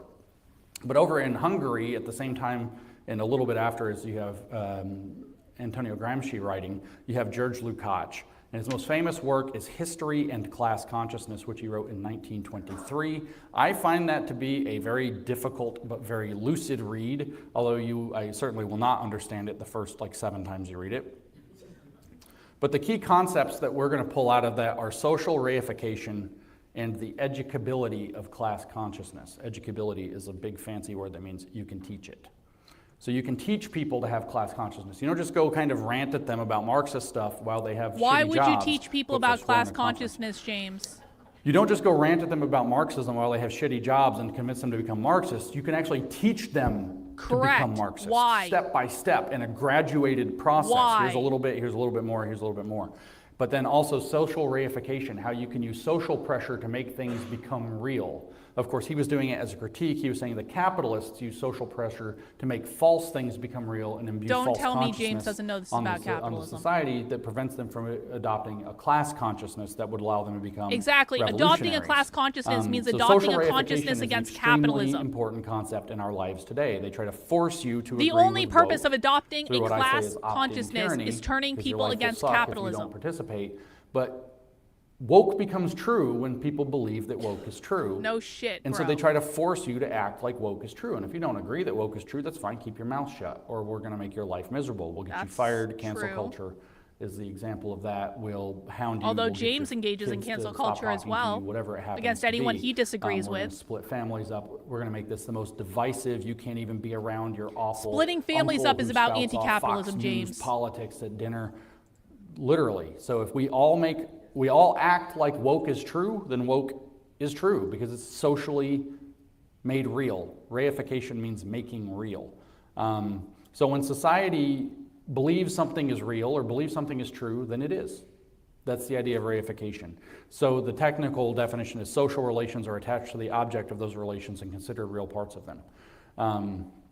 So transgender is real when people believe in it, for example, which is why your participation, unlike transsexualism, It's not about by the trans, way, it's about queer. transsexuals are people who are dealing with their mental illness in a particular way, but your participation is not necessarily required. Transgender, you better affirm them or they're going to kill themselves or something that's not even true. They're going to throw a giant fit. We all have to go along with it. And there's an extortion racket, in other words, attached to this, and a pressure and coercion campaign. You're certainly going to get censored off of social media. It's actually illegal to call drag queens performing in front of children groomers in Canada. That's considered hate speech. You can be arrested or fined for it. Grooming is not So about everybody has to sexualizing kids, affirm it's the about teaching ideology kids gender doesn't in order exist. to reify it or make it true. Another one that's more to Lukács' point would be the economic reality is capitalist, that we're actually competitive. No shit, Sherlock, but it's not the an economy economic policy. flourishes and we each Capitalism have our own is and try to cultural. make the best we can with our own according I need to write an maybe article Jesus' about parable of that. the talents or something. But Lukács would say that's only because people believe it, because the capitalists have put out the ideology of capitalism to make people believe that's how it really is. And so James is everybody's saying mystified capitalism into a lot believing more than he was that a that's year ago, reality isn't he? when there's a different Does anyone else economic notice reality this? that's out there It's that they're almost now like blind to. James was peer pressured And into so their saying idea then, the capitalism cultural Marxist significantly idea then more is that than he they've got was to before. seize the means of the production of social reification. They have to be able to convince or brainwash people to believe the socialist thing, and then they'll make socialism become real rather than forcing it till people become it. Now Yeah. we're going to get people to believe it We until did more that. people believe it until it We did becomes that. how it is. Actually, it turns out that what we're going to talk And if about we George can do Soros that, what some else can later we today. do? George Soros's dialectical method that he calls reflexivity actually generates very actionable social reification campaigns, effectively through certain types of agitprop. So we'll talk about how relevant that is with a very famous name at the end of the next lecture. This introduces not just an inside-out component, but a bottom-up component. So you've got top-down, bottom-up, and inside-out are three different ways that you could push power to make a change. And now we've talked about top-down in the East, but now we have this bottom-up and we have this inside-out aspects that are coming up. But the bottom-up is fake. It's influenced by the No. agitprop of the party and of the No. organic intellectuals The bottom going and up is sowing not discontent fake, and getting people. James. It's not an organic or naturally emergent movement. Completely it's not just a wrong. result of miseducation, though as Completely generational wrong. speak, it becomes that. But the goal is to make it so that whatever the people Unfucking-believable. believe is actually true. James, where do you think the fucking Mass lines intellectuals are come a from? They way come of from the making bottom that up. happen. It is a So bottom. yes, It's the it very is related to definition the of a mass line fucking for bottom up sure. movement. So in terms of the communist religion, James doesn't this means understand taking control of the decentralization. reality-making components of your perceptions. In other words, we're now going to be able to make you see what can be unburdened by what has been, but mostly in quiet, subversive, non-forceful ways. We're just going to convince you this is a better way of living. Oh, and Rottweiler, get you to missed the adopt whole new part about the values. WEF. Now, class consciousness, we all kind of have that awareness of what Marx said. You've got the classes that are intrinsically opposed. The reason there's no revolution What is that created the underclass classes, James? It's too Capitalism. consumed with its own competition and survival to realize that it's a class that has the power to make history and transform things. So you have to wake up a class consciousness so the proletariat thinks of itself as a giant human colossus with massive amounts of popular force because they're a giant majority versus a tiny minority. That's the theory, at least. But like I said, they're trying to solve this problem that the workers don't want this. They're not actually interested. They want reform. When is James They gonna don't mind start if they saying learn some hierarchy? useful That's a good tactics, question. but they want reforms. Capitalism they don't creates want all a hierarchies. revolution. All hierarchies they are basically oppressive. just want basic concessions and a better opportunity to make from their own, and maybe the hope, the American dream of becoming the boss themselves if they work hard one day. And they prefer their national, religious, and family identities to class Thank you, identities Nathaniel. in the Appreciate West. you. So class consciousness, Lukács explains in the 3rd chapter of this book in particular, can be taught in stages by revealing slowly in pieces Marxist reality. This is what Kamala Harris calls the root causes, right? It's not that you suffer because whatever, because your job is hard or because things aren't perfect. It's that there's actually you suffer.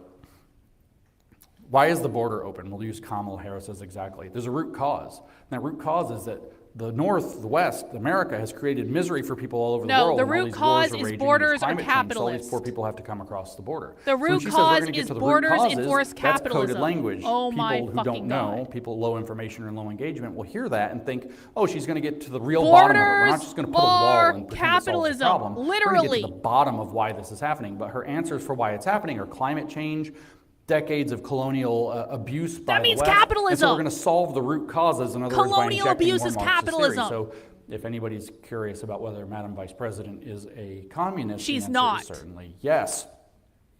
And this, of course, meshes with the organic intellectual idea. We're going to get the organic intellectuals to work with their friends and neighbors in their No, the book organic isn't finished. I'm context still working on it. to Don't teach worry. them Don't class hate me. I'm still working on the book. It's so not the first finished. part You're of gonna get teaching updates class soon. I'm consciousness sorry. is, hey, I you're a member of a suck. class, It's not finished. and society's actually split into oppressor versus oppressed. It's stratified by class, and you're a member of one of these classes, and you have something to do because you're a member of one of these classes.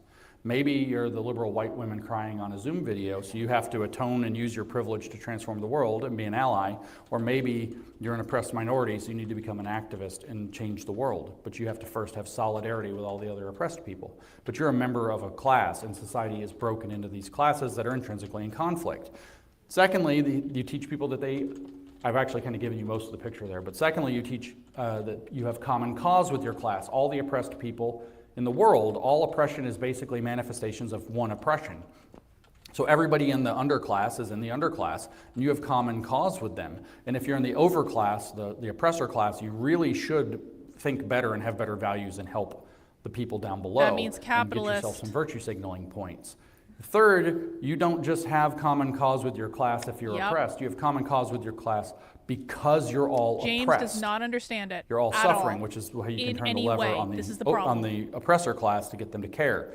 Fourth, oppression actually is a dynamic. There is no oppressed without an oppressor that oppresses them. What created that? So it's two pieces of a single dialectical What's that called, James? Is that a hierarchy? relationship. Is that a hierarchy? And now you're leading them into Marxist Bourgeois, thinking, even if they don't know what's Marxist. capitalist, Holy crap, worker. you're right. Wow, you blew my mind. He blew my mind. He said there's no oppression without an oppressor and an oppressed. So it's There's all no part of oppression one without big a dynamic. hierarchy. Equity And is fifth, flattening the This is the hierarchy. conflict, the intrinsic conflict that drives history. And either we can maintain the status quo or we can imagine what can be unburdened by what has been. See, he doesn't And explain sixth, it. He just by puts the out way, these did like you realize that you're actually a unburdened by what historical has been, actor guys. This within your Gnosticism. class? He doesn't explain You it. can change history yourself. Now His you have audience class doesn't know what the consciousness. fuck he's talking And now that about. you have I class promise consciousness, you. You have to act. That's the educability of class consciousness. That's teaching it in stages, and that's what George Lukács brought. That's actually, if you ask me, the real heart of cultural Marxism, especially together with the idea of social reification. Once you combine this idea with Gramsci's organic intellectuals, and then you come up with, as your ideal instructors, we call these people culturally relevant teachers today, which comes from Paulo Freire, basically. What you actually do is unlock and extend into what we end up getting as woke. This is the basis for where you get woke, especially in education, is you can teach people stage by stage to see themselves as an oppressed class who can unite to overthrow the chains of oppression that they're in by understanding the whole thing as a dialectical process. And they never have to hear the word I need to start doing my dialectic to series know again. that. I know that. I need to start They doing just live have to classes feel again. it. I They need you have to guys to help intuit me it. spread the word when I'm doing live Now, classes. of course, this okay? whole withering away of communism, or of socialism into communism, I should say, the withering away of the state is still a huge concern for Lukács. I just want to give you this to give you a flavor again of that Christ-centered theosophical state's going to sacrifice itself to save the world. It's present there too. He says, this is the only part of Lukács I'm going to read to you. He says, and you'll hear it's lucid but hard. Thus we must never, notice it started with thus, so you have to read the previous paragraph to know what the hell he was talking about. Thus we must never overlook the distance that separates the consciousness of even the most revolutionary worker from the authentic class consciousness of the proletariat. So a regular old worker hasn't had that qualitative magical change Marx was talking about. He might be a crude communist, but he's not a transcendent communist yet. That would put him in the authentic class consciousness of the proletariat, which I told you how you educate people into that, or brainwash them, or trick them. Is his chat still working? But even this situation can be explained on the basis of the Marxist theory of class struggle and class consciousness. The proletariat only perfects itself by annihilating and transcending itself. Hang on, so I'm reloading. Oh, shit, I just saw Julia's post. Okay, hang on, sorry. It'll reload, but I wanted to make sure the chat was still working. So there we go, right? By creating the classless society through the successful conclusion of its own class struggle. The struggle for this society in which the dictatorship of the proletariat is merely a phase is not just a battle waged against an external enemy, the bourgeoisie. It is equally the struggle of the proletariat against itself, against the devastating and degrading effects of the capitalist system upon its class consciousness.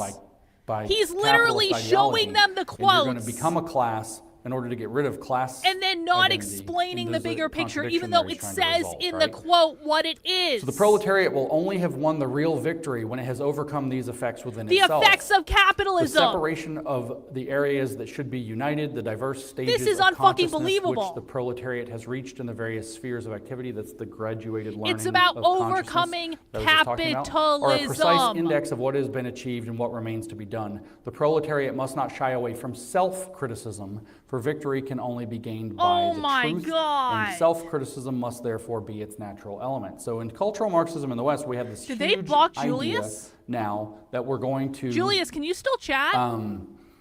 transform ourselves to become I the think they communist blocked man Julius because they're watching this right now. They know who's from my chat. Our authentic, guys, Rain, qualitative change, he just deleted Julius for saying consciousness testing. or critical consciousness or woke consciousness. Did you delete and it though, we constantly Julius? have to do this kind of religious Oh, you deleted it. Never mind. Julius self-deleted. In order to transform Not in ourselves if we have any hope. In the chat way, not in the real life way. And he's kind of probably, I don't know, because Lenin was at the height of this, he's talking about the dictatorship of the proletariat, and they were trying to solve these problems in 23. I think he wrote this chapter in 20, actually, so it's a little bit early. But certainly, at least looking back, maybe a little anachronistically, we understand that what the Soviets were doing turned into a monster. And Marcuse is very clear later, we'll talk about how Marcuse is very clear that the path that the Soviets followed was the wrong path. They weren't doing enough self-criticism. They weren't transforming themselves first, so they just made a gigantic industrial scale crude communism that's a huge problem, which is why we always hear real communism hasn't been tried. So this is actually in 1923. That's not why we hear it, James, because Stalin was a nationalist. That's why real communism hasn't been tried. Now, which is this, because real communism needs to happen on a global level. That's what that means. Sacrificing our own values to new values through self-criticism of our self-interest, our class interest. I I can just say it again, right?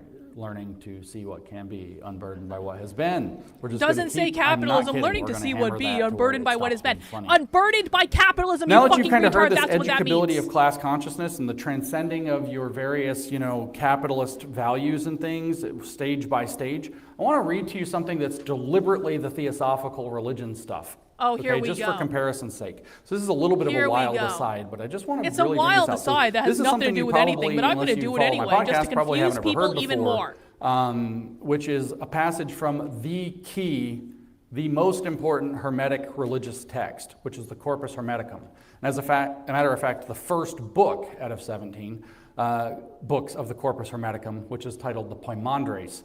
Poimandres is given in this text as the voice of God. God is referred to as the mind, or in Greek, nous. It's N-O-U-S, if you're looking it up, not the thing that they pretended was in a NASCAR garage. You have taught me these things well, as I wished, O nous. Now tell me how the way back is found. So this is the adept asking the mind of God. Did you delete your to chat tell over him, there, or did how they do we delete get it? back to who we really are?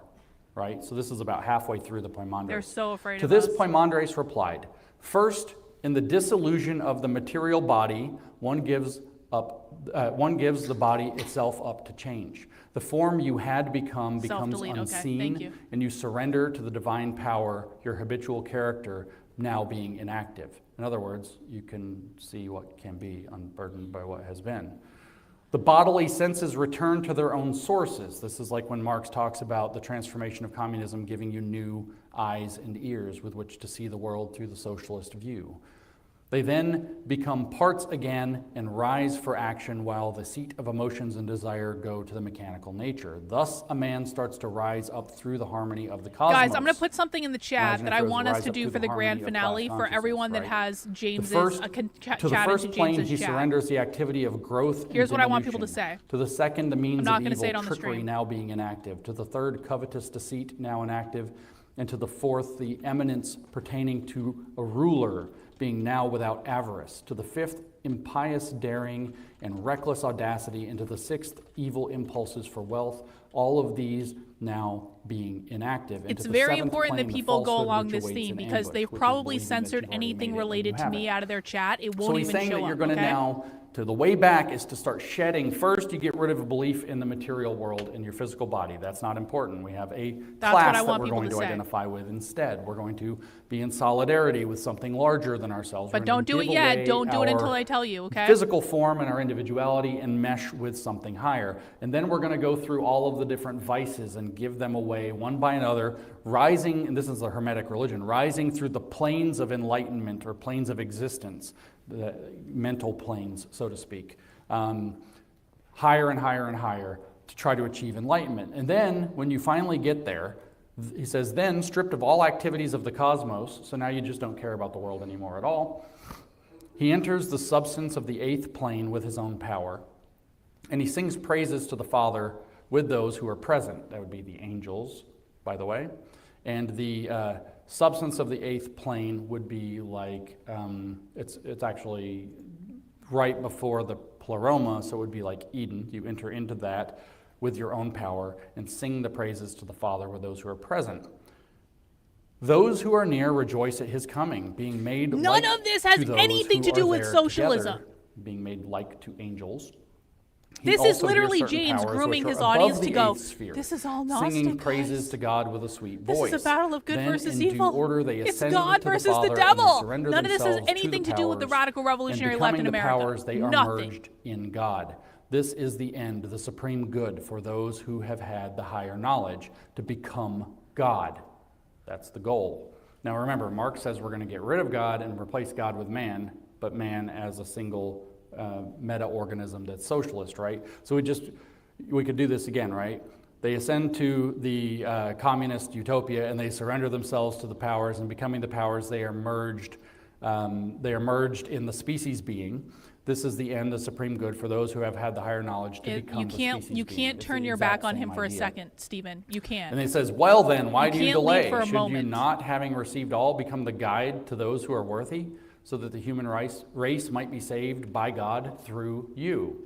Which that would be Christ, right? This is Christ consciousness, is what it's describing. This is not where Christ consciousness. That's not what that means, James. Idea. Completely false. So when you hear the people on Oprah talking about Christ consciousness, oh my God! Or maybe some Oprah mentioned that's not what they're talking about, James. What they're talking about, or they're not ignorant of what they're talking wrong. about. But it's certainly not completely wrong. And some would say that maybe Oprah mentioned. We had the UN mentioned. We've had Oprah. We've had Gnosticism. Especially how Paulo Freire extended it to critical consciousness later is a stretch, but I really don't think it is. I think we're reading the exact same religion in two very different contexts. No. One being, you know, this kind of weird spiritual belief of the Hermeticists, and one being this social belief of the communists, but it's exactly the same model. It's not the same at all in any way.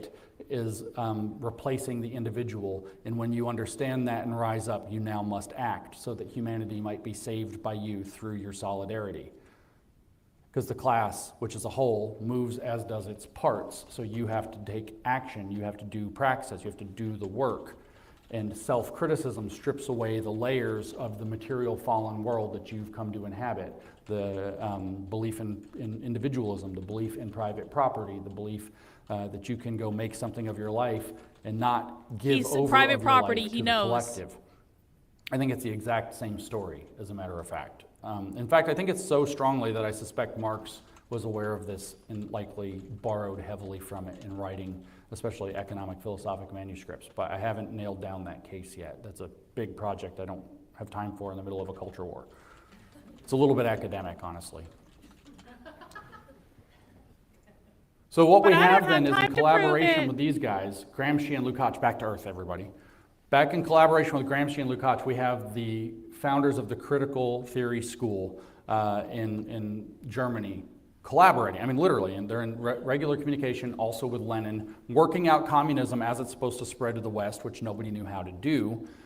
And the founders of the Frankfurt School were in that conversation. You guys can say whatever you want. I'm just giving guidance. School for that purpose. It was but I would recommend not referencing my name because he's probably got it all blocked and filtered. It was filtered. originally named very briefly. You can try if you want to, kind of like how of Alice Bailey called her publishing company the Lucifer Publishing Company, and a couple of years later, that's 22, and in 24 she changed it to Lucis Trust, so people, it's too on the nose, right? Well, here, it was originally, the Frankfurt School was originally called the Institute for Marxism. And they thought, well, that might give it away. So they very quickly renamed it the Institute for Social Research. So social research is a Marxist euphemism for Marxism, or Marxist research, or really Western Marxist research.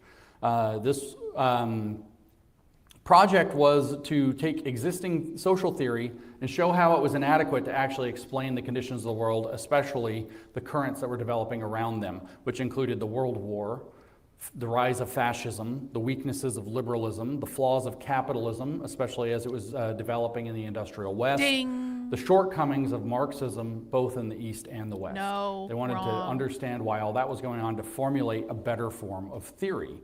At the outset of the Frankfurt School, its first decade or so, it was actually designed to incorporate a lot of mythopoetic thinking, in other words, very religious, symbolic thinking.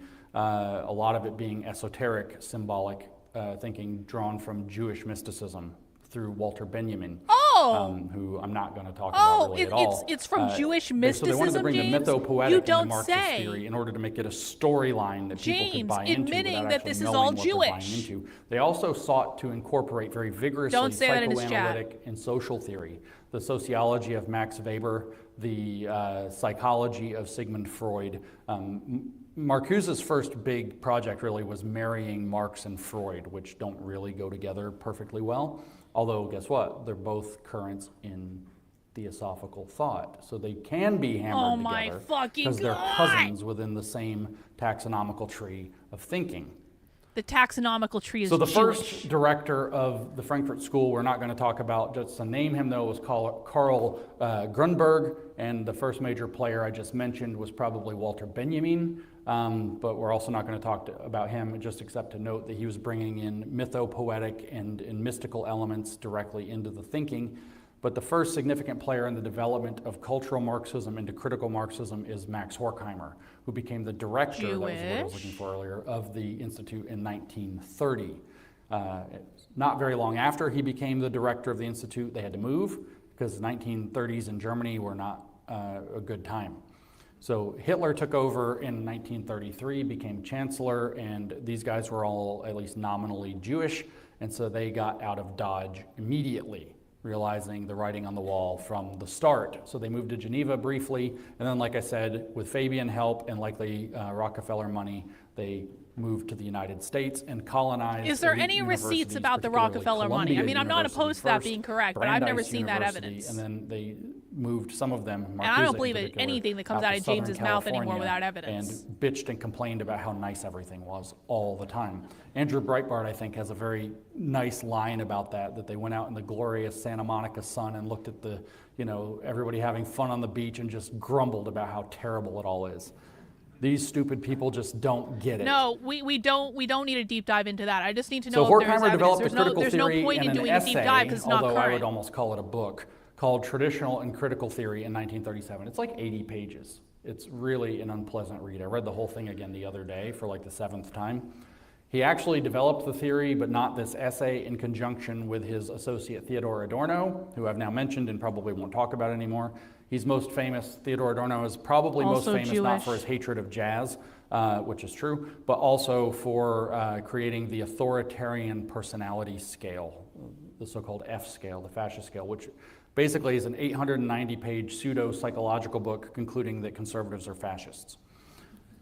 And you can rate how it fascist concludes somebody that is by because how conservative fascism they are. means capitalism. It's a really shoddy bit of work that's extremely long and therefore James knows a unpleasant thing to or try two to about read a or pick shoddy apart. bit of work. So critical theory, which was developed by Horkheimer, is the engine of critical Marxism, which is what we're going to call it, critical Marxism. We're going to try to get used to saying that. Instead of critical theory, which euphemizes it, we're going to call it critical Marxism. And it focuses not on capitalism itself, but the ideology of capitalism. That's very important because now we're trying to undermine the social What does capitalism belief mean, in James? Can you capitalism. define it? It actually rehabilitates Hegel's dialectical methods, but still criticizing Is James Hegel. going to It doesn't define actually anything to become- explain it? It doesn't accept Hegel, but becomes more Hegelian. The ideology of capitalism. That kind of makes it seem like capitalism is a cultural abstractions thing. of Marxism and put them into a more concrete setting. In other words, bring them to the What does realities, that the social mean? realities that people were really in. It seeks to attack the means of capitalist cultural production, which uphold Which people's is the belief in the family. capitalist system. So it attacks a thing that they called the culture industry. The They said that family. The capitalist project was manufacturing a culture to sell to people an image of how they're supposed to be that they would In then the go family. purchase in consumer goods and want No, to go to not work in to consumer purchase. So you'd goods. work your No. butt off all day because you're No, watching he commercials doesn't understand for this at all. Chevrolet's Corvettes, and you want a Corvette so you can wash it No. on Saturday and tool around and That's drive not what and, this is you know, about, down the strip and James. everything and look cool in your convertible. And so you go to work and bust your balls for somebody else specifically so you can have your cool little trinket that That's you were not marketed. what this is You about. work at the Chevy factory so you can buy a Chevy, right? And so you are working hard for the Chevrolet bosses so that you can own a piece This of is the why the it's so company. important we And really, understand you're doing the definitions, master's guys. bidding and not even Because realizing James doesn't it, understand what he's and fucking has been talking flattened out about, into and he's a completely one-dimensional person. misinforming There's a his really audience because interesting he movie, doesn't I think it's from understand the it. 90s, a documentary that's worth watching From if the you haven't. It's 90s? called Merchants of Cool, where they talk about how No. MTV had become deliberate in doing this. They were going around to the youth cultures and finding out what No, was cool, and then James they were packaging it knows up as this. MTV programming. As James MTV knows started to this is shift about away from actually capitalism. showing James music knows this is about so private that they property. could, Can you guys sell please stop cool asking to me the next this? He generation and fucking produce all of knows, the and consumer he is products lying to that people would for want to money. buy. So if He you has haven't said ever seen capitalism Merchants of over and Cool, over and it was a over real again, eye-opener and then for he me at least 20 refuses years to ago when I expand on watched it, it. and he refuses to explain it The because purpose the of critical minute that theory James in actually criticizing explains all it of is this the and saying minute that that it's people all see so through his cynical like that Gnosticism is, bullshit. as Please Max stop Horkheimer phrased it, it fucking is the struggle asking for a me higher this. stage I of cannot. man's life in community. That means anti-capitalist. characterize I that cannot in emphasize comic. this enough, guys. I am so fucking sick of people coming to me saying, Karlyn, do you think that James really knows this? James absolutely fucking knows this. There is no question that James knows this. The problem is that James refuses to explain to his audience the definition of these terms because he knows that the minute that he explains the definitions of these fucking terms is the minute that people know this has nothing to do with fucking Gnosticism. Let me just emphasize, it's like it's only 80 pages, so it's not super, super long, but it's like when you read it, it's 18 days long.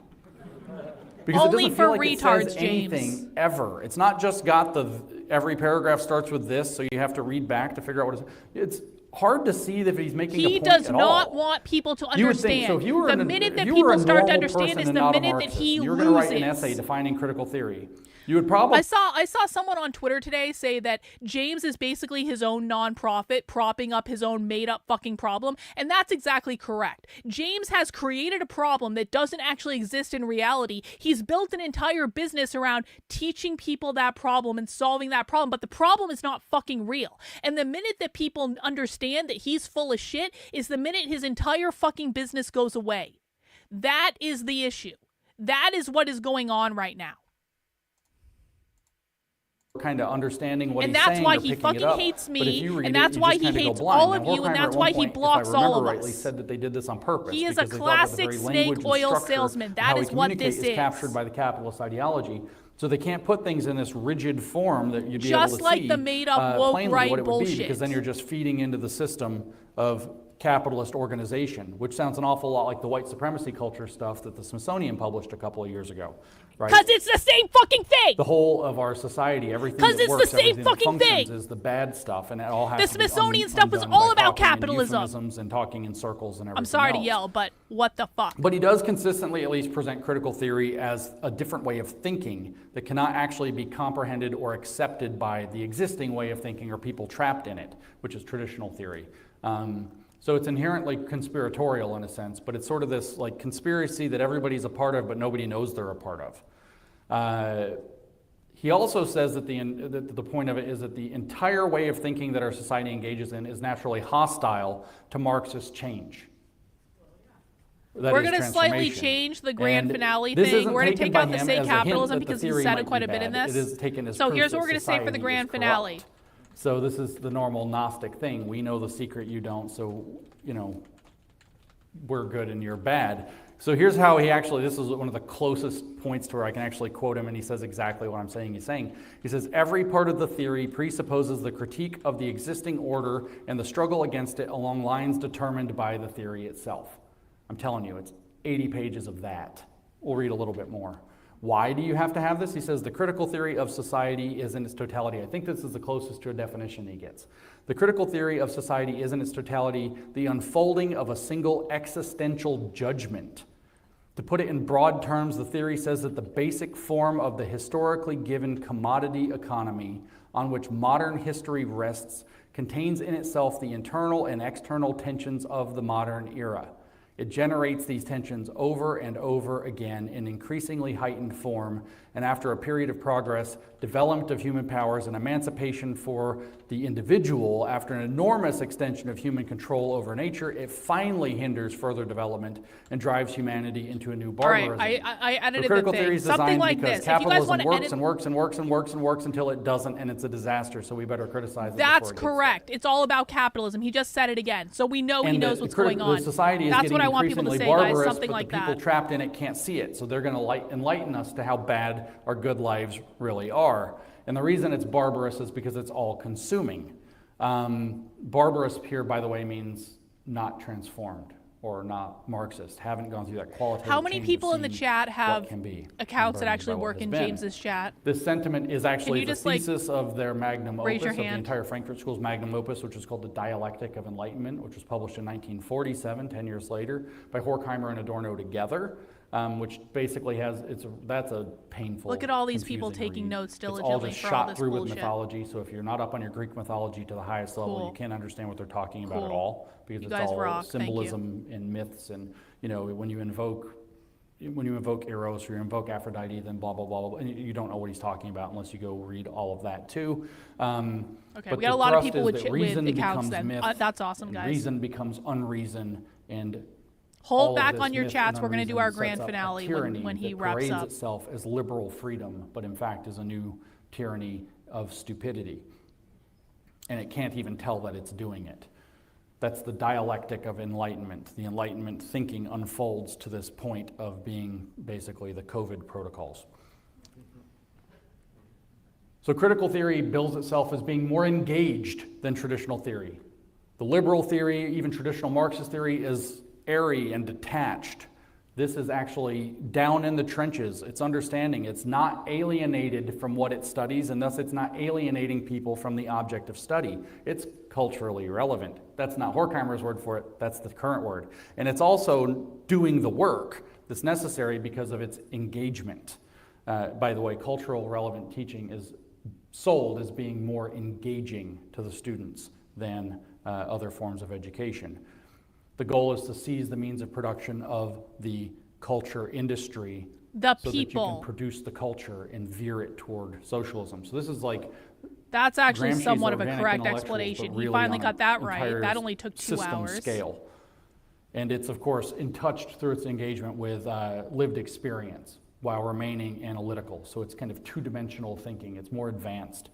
It's also not crude and totalitarian like Stalin. So he specifically actually says this. He says, critical theory is neither deeply rooted like totalitarian propaganda, nor detached like the liberal intelligentsia. No, they're just average people So it's trying to actually the understand. ideal James's way audience to is think not the about problem. They're world. trying to understand, and he's So he lying actually, to them, in and it's 1969, gross. near the end of his life, he It's actually gave an fucking interview gross. and tells you why he actually created the critical theory. And it says, the critical theory I conceived later is based on the idea that one cannot determine what is good, what a good free society would look like. Free from society within the means free from society capitalism. which we now live in. We lack the means. But in our work, It means we people can bring can't up the envision negative a aspects of society the without society that we capitalism. wish to change. So that's what critical theory is really about, is to complain about everything in our society. and No, not it's to know what complain about do that would be capitalism. better, but we can definitely complain about what we have. And so this All becomes of that actually a negative transformative Unbelievable. theology, right? We're going to strip away those different planes of contamination and rise up through the planes. It's very hermetic in that way. We're not actually able to see what can be, but we still can be unburdened by what has been, by bitching about it all the time. And it is a completely negative philosophy or theology. It is all criticism, all the time. And the belief is actually magical. It is that the society, It's magical. alchemical actually. It's that the ideal No, it's society not. will blossom from what's left over when you strip away all the bad elements of the existing society through the ruthless criticism of all that exists that Marx means said. Herbert Marcuse was capitalism. actually explicit about this point. He says, negative thinking is by virtue of its own internal concepts positive. Oriented I like that, toward Judy. and I would comprehending do a 2 future separate which is chats. Just contained have it in the copy and present. paste ready to go. So we have all the pieces we need to have a perfect socialist society, but we have all this capitalist crap in the way. Exactly! If we can strip all that away, the seed of gold of society can blossom. Fucking That's how exactly, alchemy's supposed to work. James. The lead has seeds of gold What does in that it. mean? If you can strip away the mundane What metal, does that the mean? gold will blossom and the entire lump of metal will turn It to means gold. get rid of all That's private actually property. how What does alchemy's private supposed to work. property It's- mean? It's a negative alchemical process of burning away that which has fallen in order to emancipate It's an that alchemical which is process. divine Are from you within. fucking The shitting divine me? spark of It's not society like there's a can be proper definition of this. emancipated It's through magic, criticism guys. of the It's fallen alchemical. aspects, which It's waving means a wand belief and in getting rid private of property capitalism. And there's no other, individualism. they don't even know what they want to Horkheimer replace it actually with. kind of says this near the Are end you shitting of me? traditional and critical theory. He says, for all its insight into the individual steps in social change and for all the agreement of its elements with the most advanced traditional theories, the critical theory has no specific influence on its side except concern for the abolition of social injustice. That means There you go, capitalism. guys. What's social justice? Capitalism There you go. creates all hierarchies. This All negative hierarchies create formulation, if we oppression. wish to express it abstractly, is the materialist content of the idealist concept of reason. Ooh, spooky. It's a dialectic of idealism and realism. In a historical period like the present, true theory is more critical than affirmative, as the society that corresponds to it cannot be called productive. The future of humanity depends on the existence today of the critical attitude, which of course contains within it Critical, that elements means from anti-capitalist. traditional theories and from our own declining culture generally. Mankind has already been abandoned by a science which is in its imaginary self-sufficiency, thinks of the shaping of practice, which it serves and to which it belongs, simply as something lying outside its borders and content with its separation of thought and action. So we're going to transform the world by complaining about it until people slough off the existing world and a new world, which is socialist, emerges. And that brings us to He knows the Marcuse, but existing one world is more capitalist. He ominous knows comment that. from Horkheimer was, the change which critical theory seeks to bring about is not affected gradually, so that its success, even if slow, might be steady. In other words, it's still revolutionary. And of course, critical theory on its own didn't get anywhere because nobody knew what the hell it was talking about, and it wasn't very interesting. And it didn't even really get into the universities because I don't even think anybody at the time knew what it was talking about. What? And it was all negative. It wasn't really, they were railing on what's called the positivist movement. It didn't really get into the universities. That was kind of the big thrust in philosophy at the time. It was like, we're going to be able to describe everything. We're going to understand it all in real terms. And it this didn't is true, get very actually. far. It was just these kind of dorks that were somehow well-funded, who did work in some universities and built up little discipleships, especially Marcuse, but it didn't change anything. Are really. you shitting so me? Like planting seeds that are about the to grow into a universities nightmare, didn't change anything. Most of a century later. So now we turn to Herbert Marcuse. He's, I think, the most important figure in Western Marxism. He's the pivotal figure. We'll talk about him in the next lecture as well. He is definitely the most influential leftist in the West, with the possible competitors of Paulo By the way, Freire real socialists and communist Michel activists Foucault. almost So it's the never critical talk education about guy and the Marcuse. postmodern guy. Almost But never. he's probably the most influential. Here's how a CIA document. That's not to say he about hasn't any Marcuse influence, but they described almost his relevance. never talk about him. And this is out of context. And that should tell you how much they care about him There are these things called the specifically. 3Ms. There's a chant that they were giving in the 60s, the 3Ms, which were Marx, Mao, Marcuse. Marx, Mao, Marcuse. The radicals would chant those three names. So they're obviously somehow related and significant of what that movement represented. And so the way the CIA actually summarized it was Marx the God, Marcuse his prophet. And So Mao we're listening to his the sword. CIA. And so that's kind of what The came CIA, together pinky to swear, produce trust me, what we're bro. dealing with today. So Marcuse is different than these other guys. He's still wholly negative, but he's actually utopian in his outlook. He's open about the possibility of a utopia being born in the world.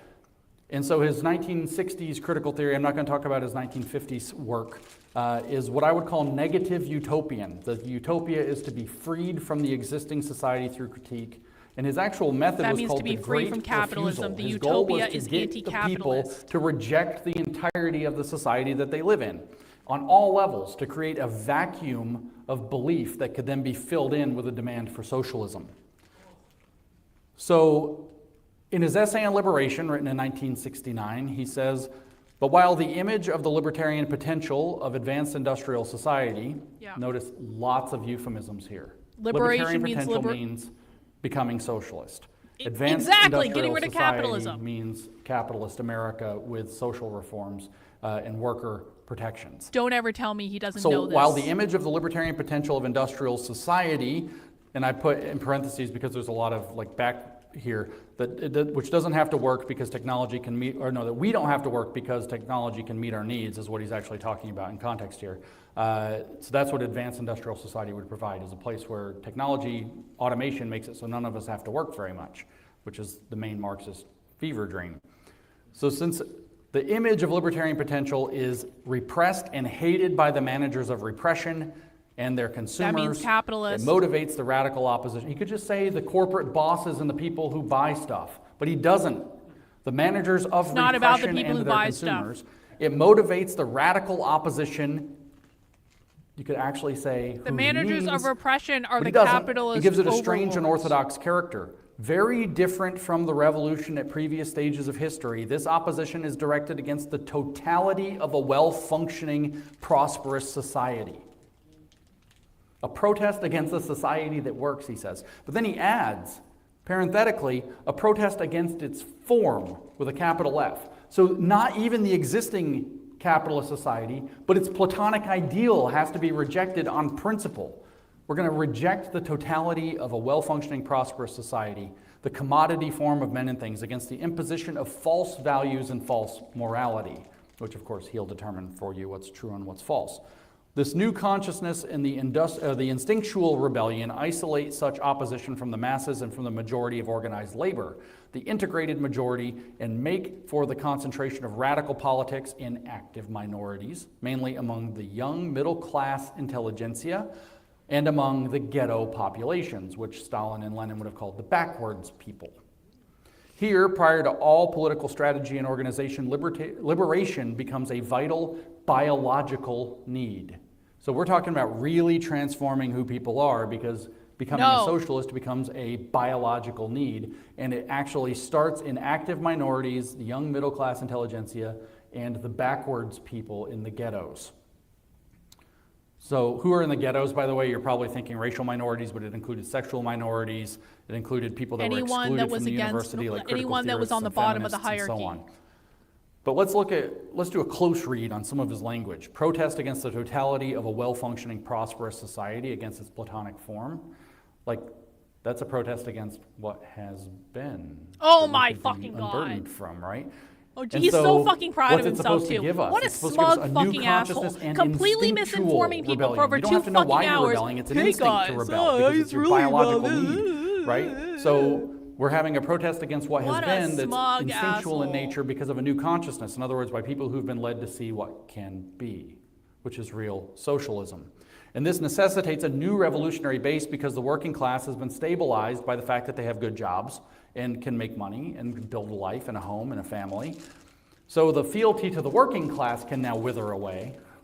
I put in my notes, lol. But that's really important because communism's gone corporate now, and you have to get away from caring about the work or pretending to care about the working class Communism in order is to get not to that corporate. place. And the goal is to do this among people who have been given a biological need for socialism, and that appears in the 3rd chapter of Essay on Liberation. But the first chapter of this essay is actually titled A Biological Foundation for Socialism, which sounds a little bit like eugenics, but he's very clear to me, not literal biology, some other kind of biology where the vital needs are. So psychological biology, I guess. In other words, Yeah, I think that's going to be good. spiritual evolution instead That's of a good physical idea, evolution, Julius. but still spiritual eugenics nonetheless, which is exactly what this whole religion is about. So what does it really mean if it's not literal biology? It means destabilizing people until they can't handle the world that they live in, so they instinctually rebel against it. That means making people crazy. It means making destabilized youth and then feeding them what he calls in the 2nd chapter, a new sensibility of how the world's supposed to be. We call it sustainability and inclusion. That is, we give them a new social contract, which is a complete inside-out transformation It means of society. anti-capitalist. And Has then he nothing gets to do really with sustainability and inclusion. very theosophical if we go back to that biological foundation for socialism chapter. Again, I apologize for his difficult wording, and I won't draw it out too much for you. Notice the first word of this paragraph. This union, shit, we have to go back and read more every time. You cannot succinctly quote these people. This union provokes such a response because it reveals the prospective scope of social change at this stage of development. Spiral of history. The extent to which the radical political practice involves a cultural subversion. Radical means anti-capitalist. The refusal with which the opposition confronts the existing society is affirmative in that it envisages a new culture which fulfills the humanistic promises betrayed by the old culture. So here we could reference Marx's comments about each society being the midwife or pregnant with the next. We could also say, able to see what can be unburdened by what has been. Political radicalism, he says, thus implies moral radicalism. So you got to change your values. The emergence of a morality which might precondition man for freedom. Freedom from capitalism. This radicalism activates the elementary organic foundation of morality in the human being. So there's that hermetic transformation we just read. Prior to all ethical behavior in accordance with specific social standards, prior to all ideological expression, morality is a disposition of the organism, perhaps rooted in the erotic drive to counter aggressiveness, to create and preserve ever greater unities of life. So again, we have this new thought, kind of hermetic theosophical concept of unity, kind of driving this new unity on a new basis, as Mao called it. He says we would then have this side of all values, an instinctual foundation for solidarity among human beings. Instinctual. That means being a comrade, a member of the party. Automatically gravitate to, even if they don't know why. A solidarity which has been effectively repressed in line with the requirements of class society, but which now appears as a class precondition society for means liberation. capitalist society. In other words, you have to have this transformation at the biological level so new man can proceed, not be created. No. So it's not like No, it's not at the Lenin. biological level Now, like you that. thought It's we were done raising because that was people long, with but no, that was only the anti-capitalist first part, values. because we have to It do is the raising rest of it. people from To the degree childhood to which with this foundation is anti-capitalist itself values, so they historical and don't know malleability any of other human way. nature reaches into the depth of man's instinctual nature, changes in morality may sink down into the Biological is in modify quotes organic because it's behavior. not purely biological. This means that people can be brainwashed. Duh. If you destabilize them enough, they're going to go crazy and have needs, and you can brainwash That's them not into what that means, and James. what It means they crave raising on the way people out. from birth with Once a specific anti-capitalist morality values is so firmly they don't know established anything as the norm different. of social behavior, it is not only introjected, it operates as a norm of organic behavior. So there's our social reification process. And we're using radicalizable communities as the cells of transformation in society. He says, once that happens, the organism receives and reacts to certain stimuli and ignores and repels others in accord with the introjected morality. That means they're in a cult. You ever tried to talk to a woke person and they, what does it say here? Receives and reacts to certain stimuli and ignores or repels others in accordance with his morality? Kind of like James. Yeah, That's which is exactly what James introjected does, morality. by the way. Right. Where do we leave off? Cult, okay. Which is thus promoting or impeding the function of the organism as a living cell in the respective society. Same idea we've been talking about the whole time. In this way, a society constantly recreates this side of consciousness and ideology, patterns of behavior and aspiration as part of the nature of its people. And unless the revolt reaches into this second nature, into these ingrown patterns, social change will remain incomplete and even self-defeating. So we have to transform people through massive brainwashing. In fact, my notes say, WTF is this lunatic talking about? That's really He's talking about the descriptive, inversion James. of praxis, your historical conditions, conditioning man at the level of his biological need and vital self, but that's so pervasive that what you actually have to do is you have to get him to refuse the entire process. Because capitalist society is constantly doing this in a way that supports more capitalism. And we'll go to barbarism and fascism, obviously, and then he says repeatedly, nuclear weapons, apparently. So this has to be disrupted from within, from inside out change, values change, to transform who they are. And the way that this is done is through wholly negative theology, beating them over the head till they're destabilized and crazy and crave this new thing that they've been convinced, this utopia they think that we might be able to get to. If that doesn't sound like woke, I don't know what does. Because he's doing the because classic, that's exactly hey where guys, woke we're really going to comes own the from. libs today. So you're introjecting these new values and hoping it sinks down to the instinctual level, which means they don't have to have read a page of theory to act that way because you've transformed what they value. They're so anti-racist and pro-social justice that that's who they are. And he specifically, as we heard, said that you're mostly going to do this with the young middle-class intelligentsia, which means brainwashing students.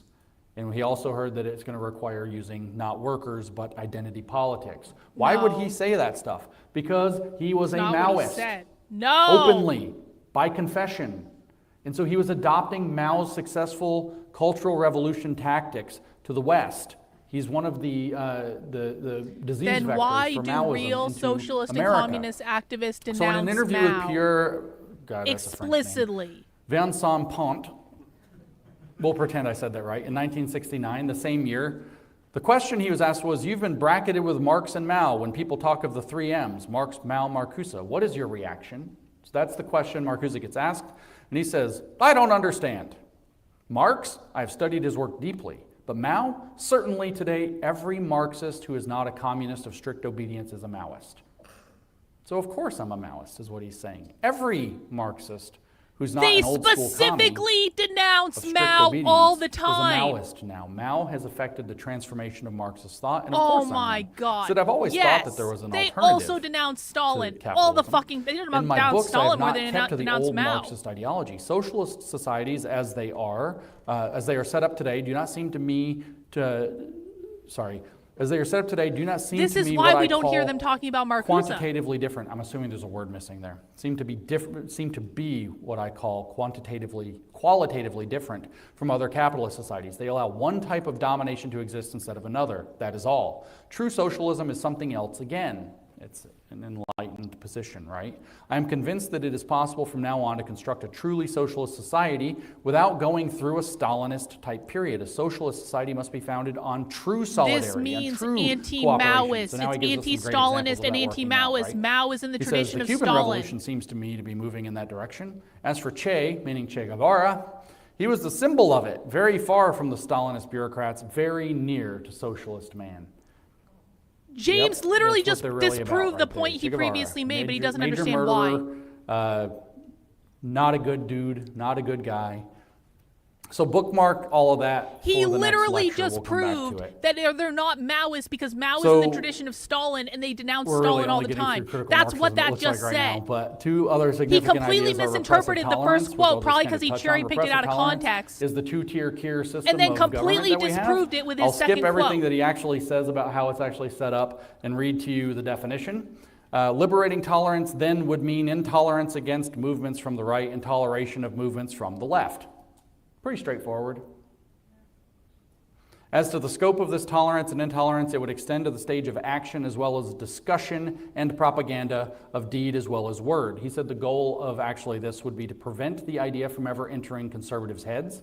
So that would involve not just censorship, but something he calls pre-censorship, which I believe we experience on social media constantly. Go try to Google Trump or something and you just get pictures of Kamala. You don't even get a chance to see what's actually going on because they are pre-censoring your information. That's in a sense worse.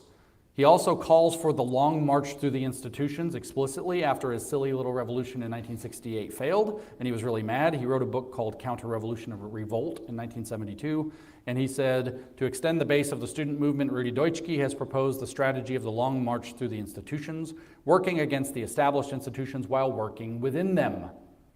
But not simply by boring from within, rather by doing the job. Learning how to program and read computers, how to teach at all levels of education, how to use the mass media, how to organize production, how to recognize and eschew planned obsolescence, how to design, etc., and at the same time preserving one's own consciousness and working with the others. In other words, he's describing now a viral model of spreading Gramsci's organic intellectual consciousness from institution to an institution. And this could go on for days. We're already actually kind of over the time by a lot. I don't want to steal from your question and answer time.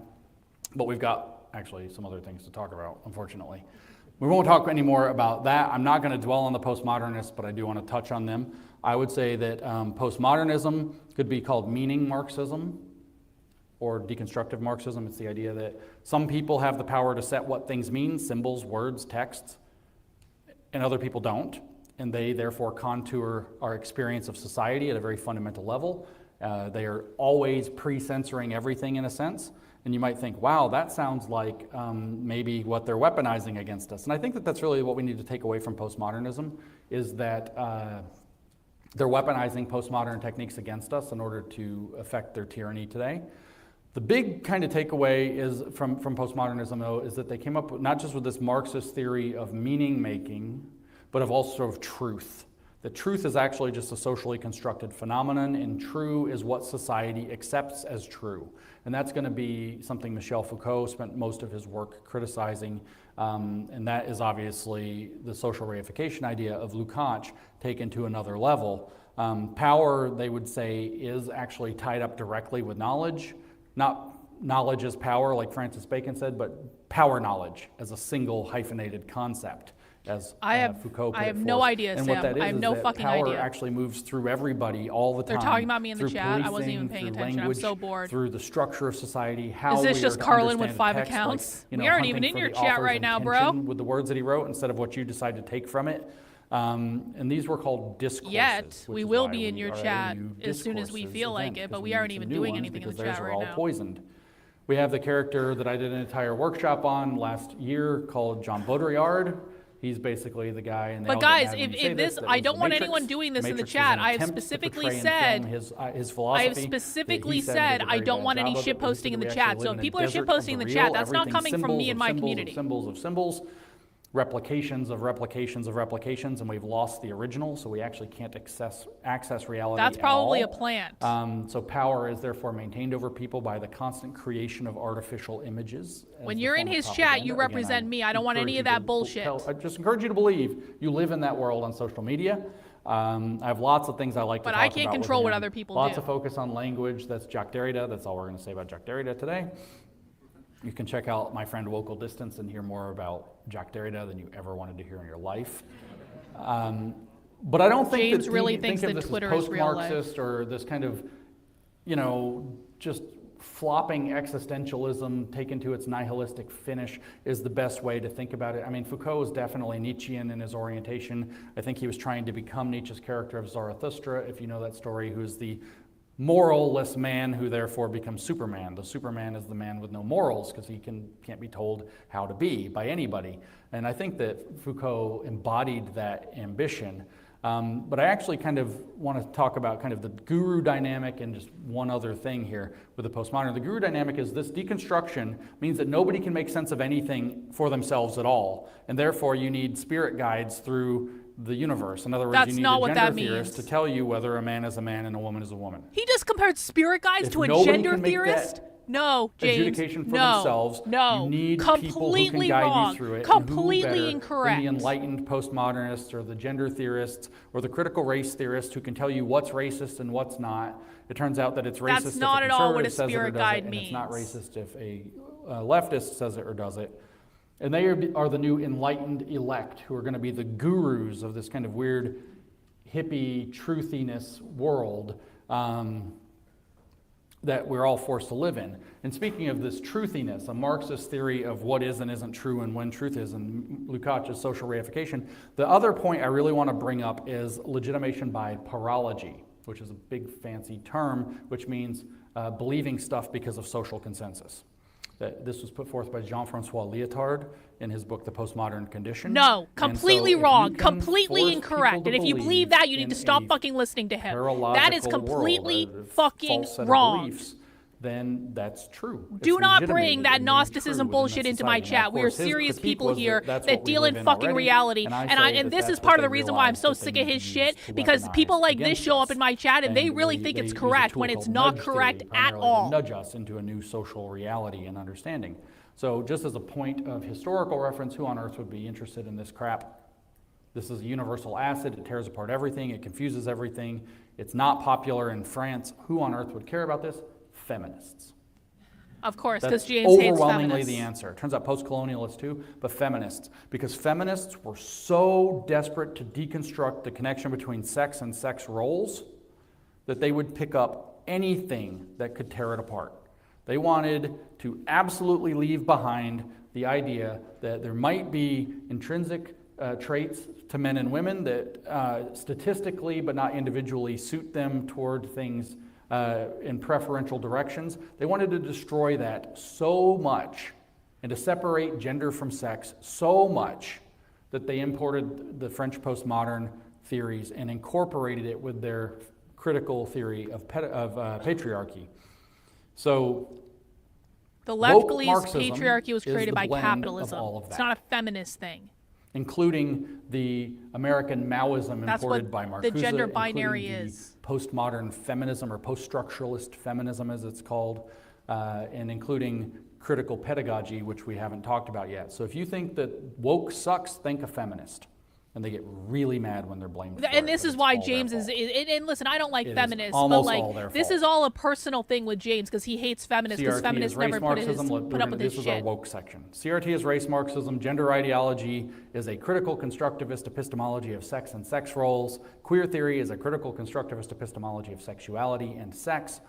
Post-colonial theory is downstream from anti-imperialist Soviet efforts that adopted postmodern and critical methods to make it be about national origin. Fat studies, gender studies, and disability studies and so on are just kind of laughing stocks that come along with these programs. But what it actually is it's all Mao's, these are the pieces of Mao's identity politics imported to the American context, hence American Maoism. And like I said, we blame Herbert Marcuse for See, that can you guys see how importation, he's like, how he's manipulating this? and for to figuring out get the everyone way to to believe set him all when of he the, hasn't what do you actually call them? provided evidence, he hasn't actually Middle-class provided receipts. intelligentsia, He's youth crafted a student narrative that he's intelligentsia pulling and, people through. It's American and Maoism, ghetto guys. I swear, populations pinky swear. against themselves, each other, and society. And this is where we get DEI, the theory that informs DEI and everything else, all the way downstream. He hasn't explained any of this at all. He's just like, pinky all of swear, that trust wasn't me, going to bro. be enough. The activists and the universities alone. I think we might be getting gonna close to the turn us finale, woke. guys, because he seems to be like really speeding up Education to theory save was time. needed to So actually remember, here's take what we're all going to these put something in the ingredients chat. Do not forge mention them my in a name in the crucible chat into because it woke. will And the not reason go education through. theory Even is if a you place use where it could special all come characters, together it is will because not go education through. theory has Who a is he have? different Is it- goal, which is to educate or Yeah, miseducate okay, so students, depending on if you're Marxist or not, right? Head, our house. So they have a purpose that allows them to pick and choose as they rent-free need. In other words, they get to be forever. syncretistic again. They get to pick which pieces they want and throw out which pieces they don't, because their real objective is to forge an educational theory that allows them to bypass the reproduction of society from one generation to the next. It actually comes out of the perversion of religion in the anti-imperialist campaigns of the Soviets. In other words, liberation theology as it developed primarily in South America. Overwhelmingly, liberation theology becomes something like this. You guys can edit it however you want. Education like if you have a different idea, you can do something else. But I really like the your head, our house, rent free forever, and then say whatever you want after that. Okay, but just get ready, have it copy and pasted, because I think we're at the end here. Where Mao and Mao's successor. And again, the link is pinned to the top of the chat, but just in case you guys don't have it. That has allowed them to wage this information war against us. But I do want to tell you how religious Paulo Freire is. Oh and God, what maybe he's we're brought, not at the end. He has his we've bottom, had so I thought we might be at the end, but no. And I told you last night at the end that Mao brought in a model of continuous revolution, and that's what Paulo Freire brings very explicitly. In order to wage, if you successfully wage one revolution, the first thing you do after you win is start another one. It's a continuous revolution. Mao talked about every single project as the next phase in the revolution, which is this ongoing project that he could use to mobilize people. But what Paulo Freire, in this kind of softer way, very hippie way, says is because men are, this is a really important theosophical point, by the way, because men are historical beings, incomplete and conscious of being incomplete, revolution is as natural and permanent to human dimension as is education. That has nothing to do with Gnosticism. So we are incomplete and know that we're incomplete. So like we've heard from the Theosophists I started with, our goal is to complete ourselves. He just made that up. Socialism is how we do that. Only a mechanistic mentality, he says, holds that education can create at a certain point, or that revolution can be halted when it attains power.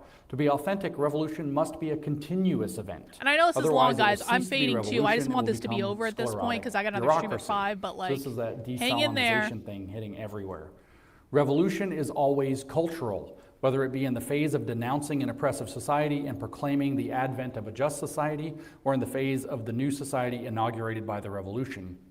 In the new society, the revolutionary process becomes cultural revolution. So he's pulling in Mao. He says that his method of education was based off of Mao. That's in a footnote in chapter 1 in Pedagogy of the Oppressed that he explicitly says that. What we'll see, I think, is later, or at some point I mentioned, or can just say it now, is that he actually is importing this from Stalin. Stalin actually explicitly said, actually Lenin said too, that all education, to be education, must be political education. And that's really what critical pedagogy is about. All education That's has actually to true. Okay, I'll take that back. But that came from Lenin. And what Paulo Freire brought to the world was a way to get that under the radar so that it could And the reason he said it came from Stalin instead of Lenin is because he wants to paint everything as Maoism when it's not. Education, or the material of education, the curriculum, is a mediator to political knowledge. In other words, the math question or math test is an excuse to have a political conversation with the students. And that's exactly how they teach now, and they're extremely good at it. Now this all was codified by Paulo Freire. He called what he did education for liberation, education for seeing what can be unburdened by what has been. But it got incorporated with these European theorists by Paulo Freire's main disciple, whose name was Henry Giroux. And that was further codified by a guy at McGill University in Canada called Joe Kincheloe, who is the one who coined the official name, the technical name for what woke is, which is critical constructivist epistemology, which I could dedicate a whole couple of lectures to that probably, but we're not going to. I just want to point out that this really is a religion. Here's what Joe Kincheloe said about critical constructivist epistemology. He said, in this unified context, critical constructivism becomes a Weltanschauung, that is a worldview that creates meaning on the nature of human existence. So he knows it's a religion. That's not a religion. They're teaching religion in our schools. That's literally not a religion. He says it explicitly. What is critical constructivism? A worldview is not a religion. Critical equals critical theory, constructivist equals postmodernism.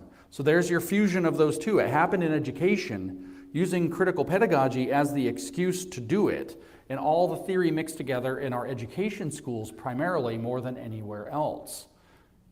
And it creates a Marxist way of knowing, or a Marxist theory of knowledge, There are certain people who say, I'm a knower, my knowledge is official, your knowledge is outside or insufficient, indigenous knowledge is, or superstitions or whatever, we're going to exclude them. So some people are allowed to know and other people are not allowed to know, and you have a Marxist theory of knowledge and knowing. And Frady said that the point of this is to bypass it and use education to conscientize. James's legs being spread that wide is really fucking distracting and not in a good critical way. Consciousness in line with what That's Horkheimer fucking laid gross out. and unnecessary. And so we're going to go sorry. with Lukács's education of class consciousness into a further He can do whatever he education wants, that but adds I in find that it once really you finally off-putting. get your revolution, if you want the proletariat to wither away like it's supposed to overcome itself, like Lukács said, you have to initiate another revolution. And then as soon as you get that, you have to do another one and another one. In other words, that we're never quite done. And we get back to that Pygmalion idea of carve away, carve away, carve away, carve away, and hope Aphrodite shows up to give us communism someday. But this is that kind of constant movement idea that we read in Teilhard that we started with, right? So it also allows something very important, which I did a podcast on and said that this makes Marxism stupid. That critical education made Marxism stupid. But what it means is that every single person in their own personal context, which is what woke is about, can now make their own homegrown agitprop about anything. Outside is racist, the sun is racist, being able to go fishing is racist, Right. everything is racist. Because it's all about Everybody can just make it capitalism. up and whine about it. We've got the not person in made the up. Olympics right now doing their made-up breakdancing because the real moves are somehow oppressive and anti-queer, so they come out and fling their arms and legs around, and somehow we're all supposed to honor this and think it's fantastic, and this person has a PhD in queer breakdancing because our universities sold us out by making all of this acceptable. He just But said all of this earlier is it just wasn't in the recycled universities. communist practice. It's all just communist practice. But the goal within education, before I tell you how religious it is and close this up, the goal Thank within God. education is actually, like I said, to make the academic material a mediator to knowledge so you can hide or hijack the educational process without parents knowing that it's happening. Because the goal is to defeat the pattern of social reproduction. We just heard one of them, Marcuse or Horkheimer, complain Social again and reproduction. again that society Hello, reproduces James. itself and reproduces Hello. itself and reproduces itself. You're Well, how are you welcome, gonna do that? Well, asshole. you get the Where kids, does that's social how. reproduction You take give them a place? qualitatively different understanding of the world. When we'll That's hear the later first this time I've ever afternoon heard that James that's talk exactly about what social Klaus reproduction, Schwab and says you do we've too. looked for it. So here's how religious this is, though. This is But a he doesn't long explain quote what I've it read many is. times, but I want to share this from Paulo Freire to understand what we're actually dealing with in terms of woke being a religion. And what they're teaching in schools is based off of him. Has anyone ever heard James here's say the how he term conceives social of what he's reproduction doing. before this? This new apprenticeship... Because he used to call it the problem of reproduction, which isn't correct. This new apprenticeship will violently break down the elitist concept of existence they had absorbed while being No, he doesn't ideologized. explain what In it other means words, at while all. Becoming capitalist, right? The sine qua non, the highest Becoming understanding capitalist? that this apprenticeship Oh. demands is that first of all, they really experience their own Easter. That they die as elitists so as to be resurrected on the side of the oppressed. That they be born again with the beings who are not allowed to be. Such a process implies a renunciation of myths that are dear to them, the myth of their superiority, of the purity of their soul, of their virtues, their wisdom, the myth that they save the poor, the myth of the neutrality of the church, of He's theology, saying this is education, religious science, because of this technology, Fury quote. the myth of their own impartiality. Doesn't This it sound is like just those hermetic flowery levels that you Marxist could strip writing away is the all this seven is. planes? From these, and you go through your own Easter. So on the 8th plane, you attain Christ consciousness. It's the exact That's not what same Christ model. consciousness is. From these grow from these grow the other myths, the inferiority of other people. We of can their never spiritual attain and Christ physical consciousness. We're impurity, not and a of the fucking ascended absolute master. ignorance of the oppressed, the people who are not allowed to know, thus they're not allowed to be. This Easter, which results in the changing of consciousness, must be existentially experienced. The real Easter is not commemorative rhetoric, what you do at church. It is praxis. It is historical involvement. The old Easter of rhetoric is dead with no hope of resurrection. It is only in the authenticity of historical praxis that Easter becomes the death that makes life possible. But the bourgeois worldview, basically That means necrophiliac, capitalist. which is to say death-loving, and therefore static is not moving, Teilhard, is unable to accept the supremely biophiliac, life-living, Teilhard, moving, experience of Easter. The bourgeois mentality, which is far more than just a convenient abstraction, kills the profound historical dynamism of Easter and turns it into no more than a date on the calendar. What the fuck does this have to do with anything? That's what they think of it. The lust to possess, the sign of the necrophiliac worldview, rejects the deeper meaning of resurrection. Why would I be interested in rebirth if I hold in my hands as objects to be possessed the torn body and soul of the oppressed? Notice the clear iconography to Christ. I can only experience rebirth at the side of the oppressed by being born again with them in the process of liberation. I cannot turn such a rebirth into a means of owning the world, since it is essentially a means of transforming the world. So he's literally saying that the oppressed are what Christ represented, and rather than go through your own personal Easter and become your own Christ, you'd rather use that imagery, use their literal physical oppressed bodies in exploitative practices. Yeah, see, this and is if it's exactly not clear it. He that found this is one religious enough, obscure Henry Giroux quote is an that sounds outright kind of like commie, religious. right? His Yes, disciple. he is. And he wrote the foreword to this book. And Henry Giroux is an outright commie. He's not a is. particularly religious guy, right?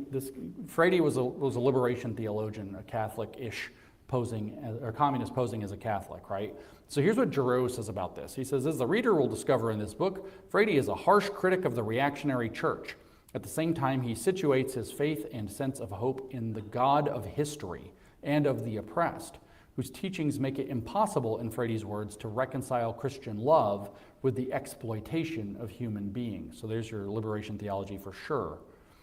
Within the discourse of theologies of liberation, Frady fashions a powerful theoretical antidote to the cynicism and despair of many left radical critics. So Frady is their revivalist. Western Marxism was on the rocks, and now they have a revivalist. The utopian character of his analysis is concrete in its nature and appeal, and takes as its starting point collective actors in their various historical settings and the particularity of their problems and forms of oppression. It is utopian only in the sense that it refuses to surrender to the risks and dangers that face all challenges to dominant power structures. It is prophetic in that it views the kingdom of God as something to be created on earth, but only through a faith in both other human beings and the necessity of permanent struggle.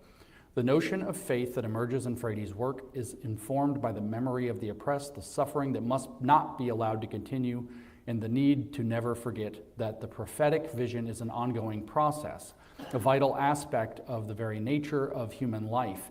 In short, by combining the discourses of critique and possibility, Frady joins history and theology in order to provide the theoretical basis for a radical pedagogy that combines hope, critical reflection, and collective struggle. Now let me just stress that this is in an education book titled The Politics of Education, that was the education book that started transforming all of our colleges of education. And if you wonder if the woke education that has followed in the critical pedagogy mold is religious instruction, oh my God, no, answer. he did not get that from me. I never said that Our shit. schools are teaching a heretical, crazy, theosophical faith that has managed to hide itself in math problems and Marxist gobbledygook so that people don't realize what it is.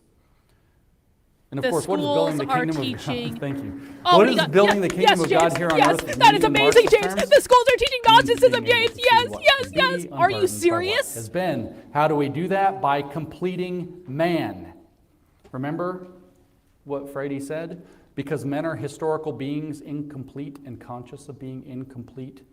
Revolution is I as really natural hope this and is over permanent a human soon. dimension Please let as this is be over education. soon. I almost don't even want to do a religion, grand finale. I'm just and like they so developed like this way almost like in the want to save West. it for another day. What is you their know? religion? It is the satanic lie of returning to Eden, wholly on man's own terms, in absolute defiance of God. Everything else that we're talking about are just methods. It's about But it's very defiance of Western. God. It's a you do you way back into Eden.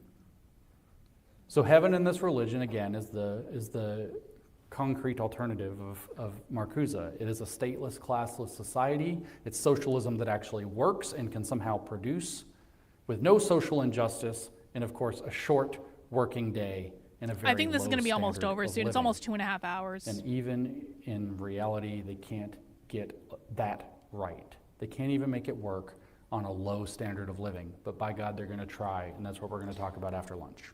Thank you. All right, guys, go in the chat, go in the chat, go in the chat, go in the chat, go. We missed it. Go. Actually, maybe not. I don't know. I don't even know anymore. It's not even worth it anymore. We missed it. I guess. Look at that shit.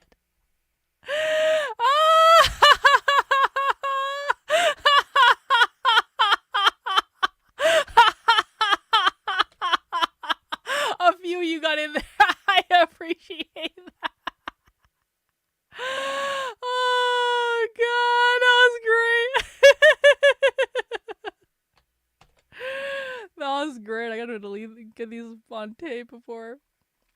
Oh man, that was great. That was great.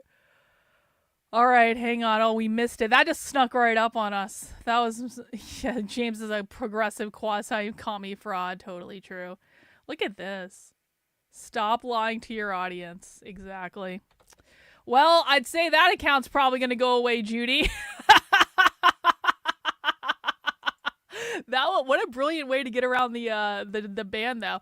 Okay, hang on. Okay.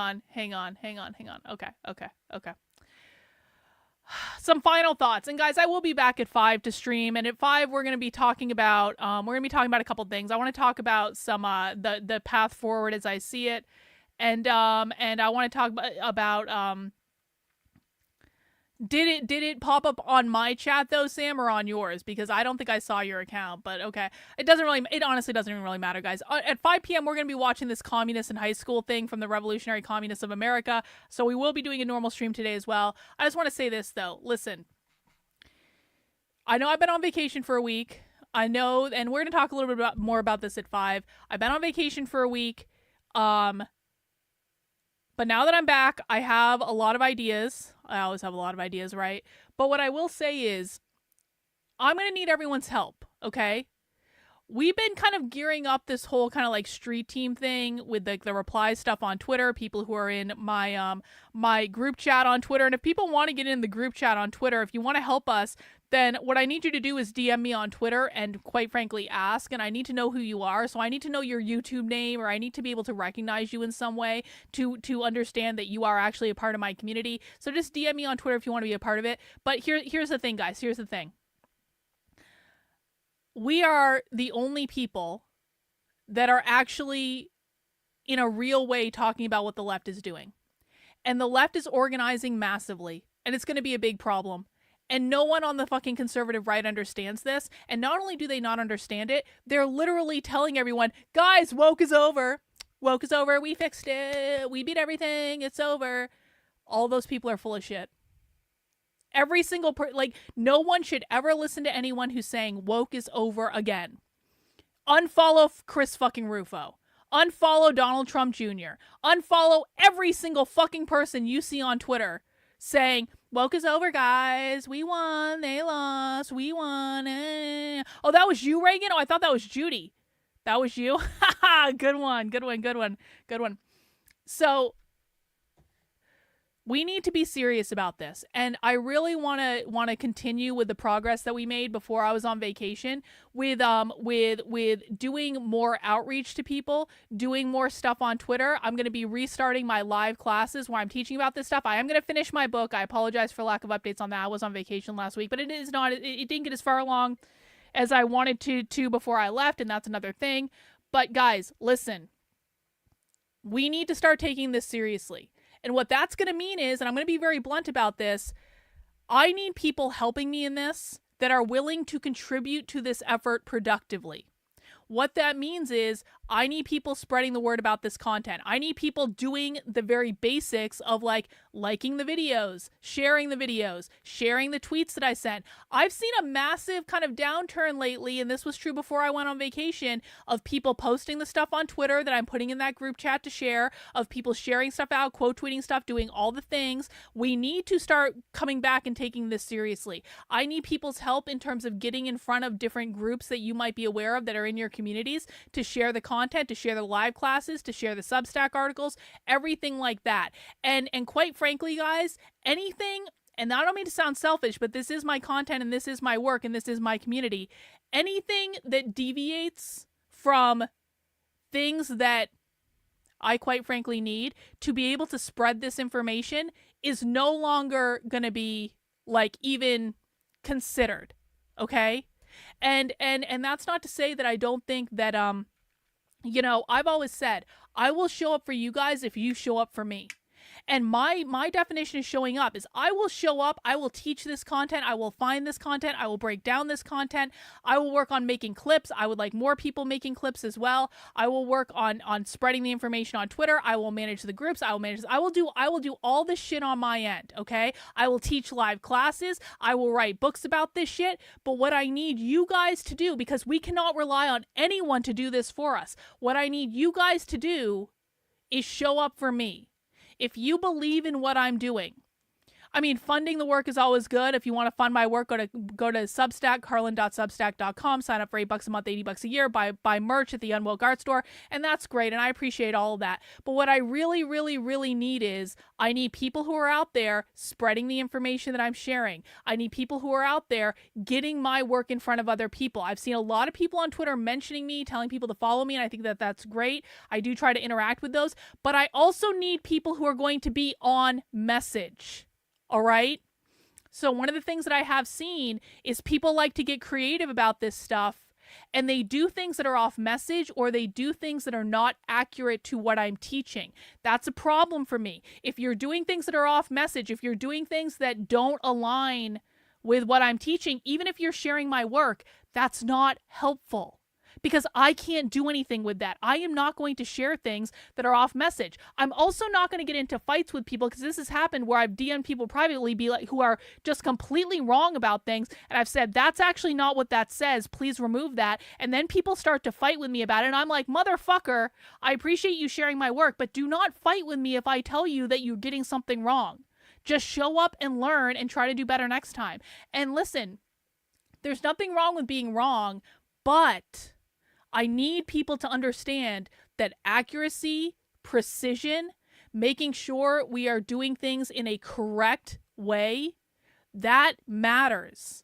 Because part of the problem is that most people have no fucking clue what's going on, because no one has put a priority on being accurate and precise with what is going on and how to teach people. So if I'm reaching out to you because you're posting my stuff and sharing my stuff, and I'm saying to you, you're not getting this right, I don't need you to argue with me, and I'm quite frankly not going to tolerate it, because what happens is that argument then sucks up my time that I could be doing something else with.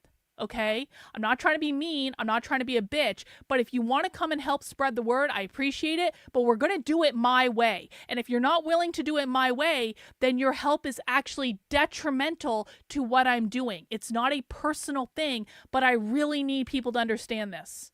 There is a right and there is a wrong.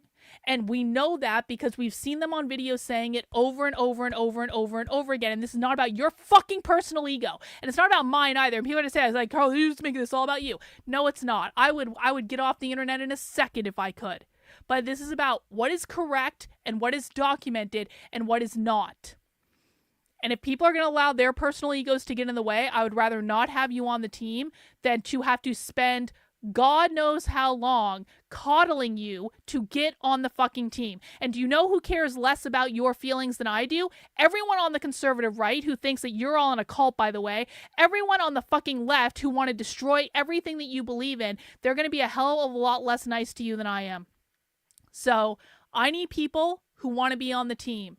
And who want to contribute productively and are willing to follow instructions and are willing to learn. And I'm going to say this too, because quite frankly, there are some people in my community, and I'm not going to call anyone out by name, but I'm going to say this generally. There are people in my community that have been around for a long time that I know have positive intentions, but sometimes the things that you guys post are not fucking productive. And so there's a time and a place to be a smartass on the internet, and then there's a time and a place where you have to take this seriously. I'm never going to tell you can't be a smartass on the internet, but am I going to share your stuff when you're being a smartass on the internet with my fucking content because you think it's funny? No, I'm not. And it's not useful, and I'm not going to thank you for it because it's not fucking helpful. And again, I don't mean to be a bitch, but there is a purpose to doing all of this. I don't want to be on the fucking internet. I've never wanted to be on the internet, and I show up every day and I do it because there is a problem that needs to be solved and there ain't no one else fucking doing it. But I need people to show up and I need people to take this seriously. And if I'm giving you feedback that what you're doing isn't good, or if I'm giving you feedback that what you're doing is not productive, I need you to take that in and I just need you to try harder and I need you to know it's not a personal thing, but there is a mission here and there is a purpose here. And if people are not contributing to that mission and to that purpose, I do not have time to coddle your fucking feelings. Because guess what? Ain't no one coddling mine. Ain't no one coddling mine. And so I don't have the time. I really don't. I have a ton of shit I need to do. I have a ton of shit on my list. And again, I will show up every day, but I need you guys to show up too. If you believe in this, and if you don't, go over to James Lindsay's team. It'll be a hell of a lot more satisfying. You'll get all your talking points and all that stuff. But that is who we're up against, and the conservative establishment is who we're up against. And I need people's help.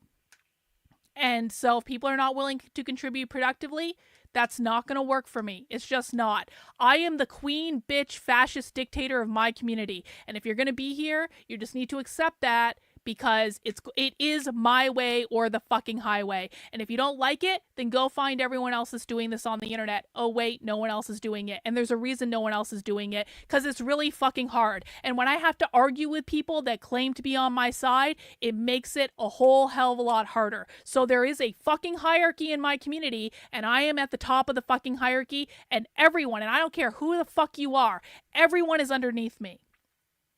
Because that's the way this is going to work. Okay? So it's not a personal thing. There are a lot of you that I really love and value and adore, and I think you guys know who you are. I'm not speaking about I'm speaking in generalities now. I'm not calling anyone out by name, but this is to be a wake-up call to say, we need to start taking this shit fucking seriously. And we need to get back into doing the things that we know work. And everyone needs to contribute. And I don't want to hear any fucking complaining. The left doesn't complain. They just fall into line and they do it. The Groypers with Nick, they don't fucking complain. They just fall into line and they do it. And there's a reason that works when it happens. Because they're like, if you spend all your time arguing and coddling people's feelings, you need to learn to manage your own fucking feelings, okay? I get insulted every single day on the internet. If I managed my feelings in the way that a lot of people manage their own feelings, I'd be cowering in a fucking corner crying every fucking day. You need to manage your own feelings. You need to manage your own emotions. But when you show up here, I need you to contribute to the greater good. That's what we're doing, all right? So I'm going to take a little bit of a break. I'll be back in half an hour for our proper stream. James Lindsay can go fuck himself, per usual. And I'll see you guys in a little bit. All right. Thanks for hanging out. I appreciate you. We'll be back soon. Bye.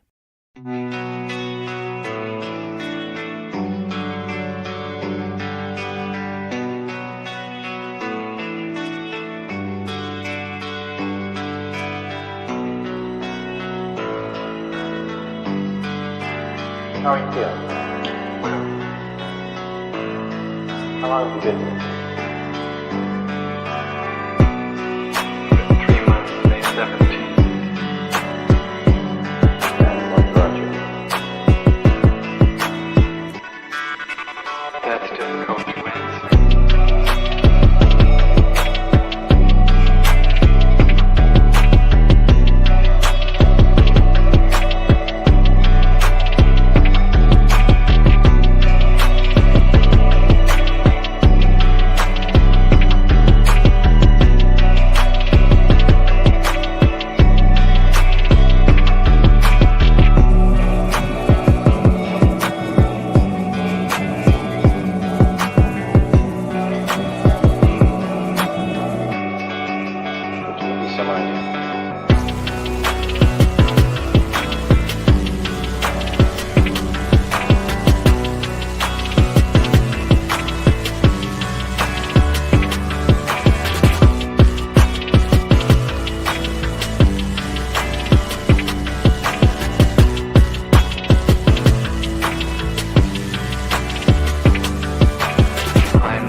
eventually resulted in your being here in the hospital.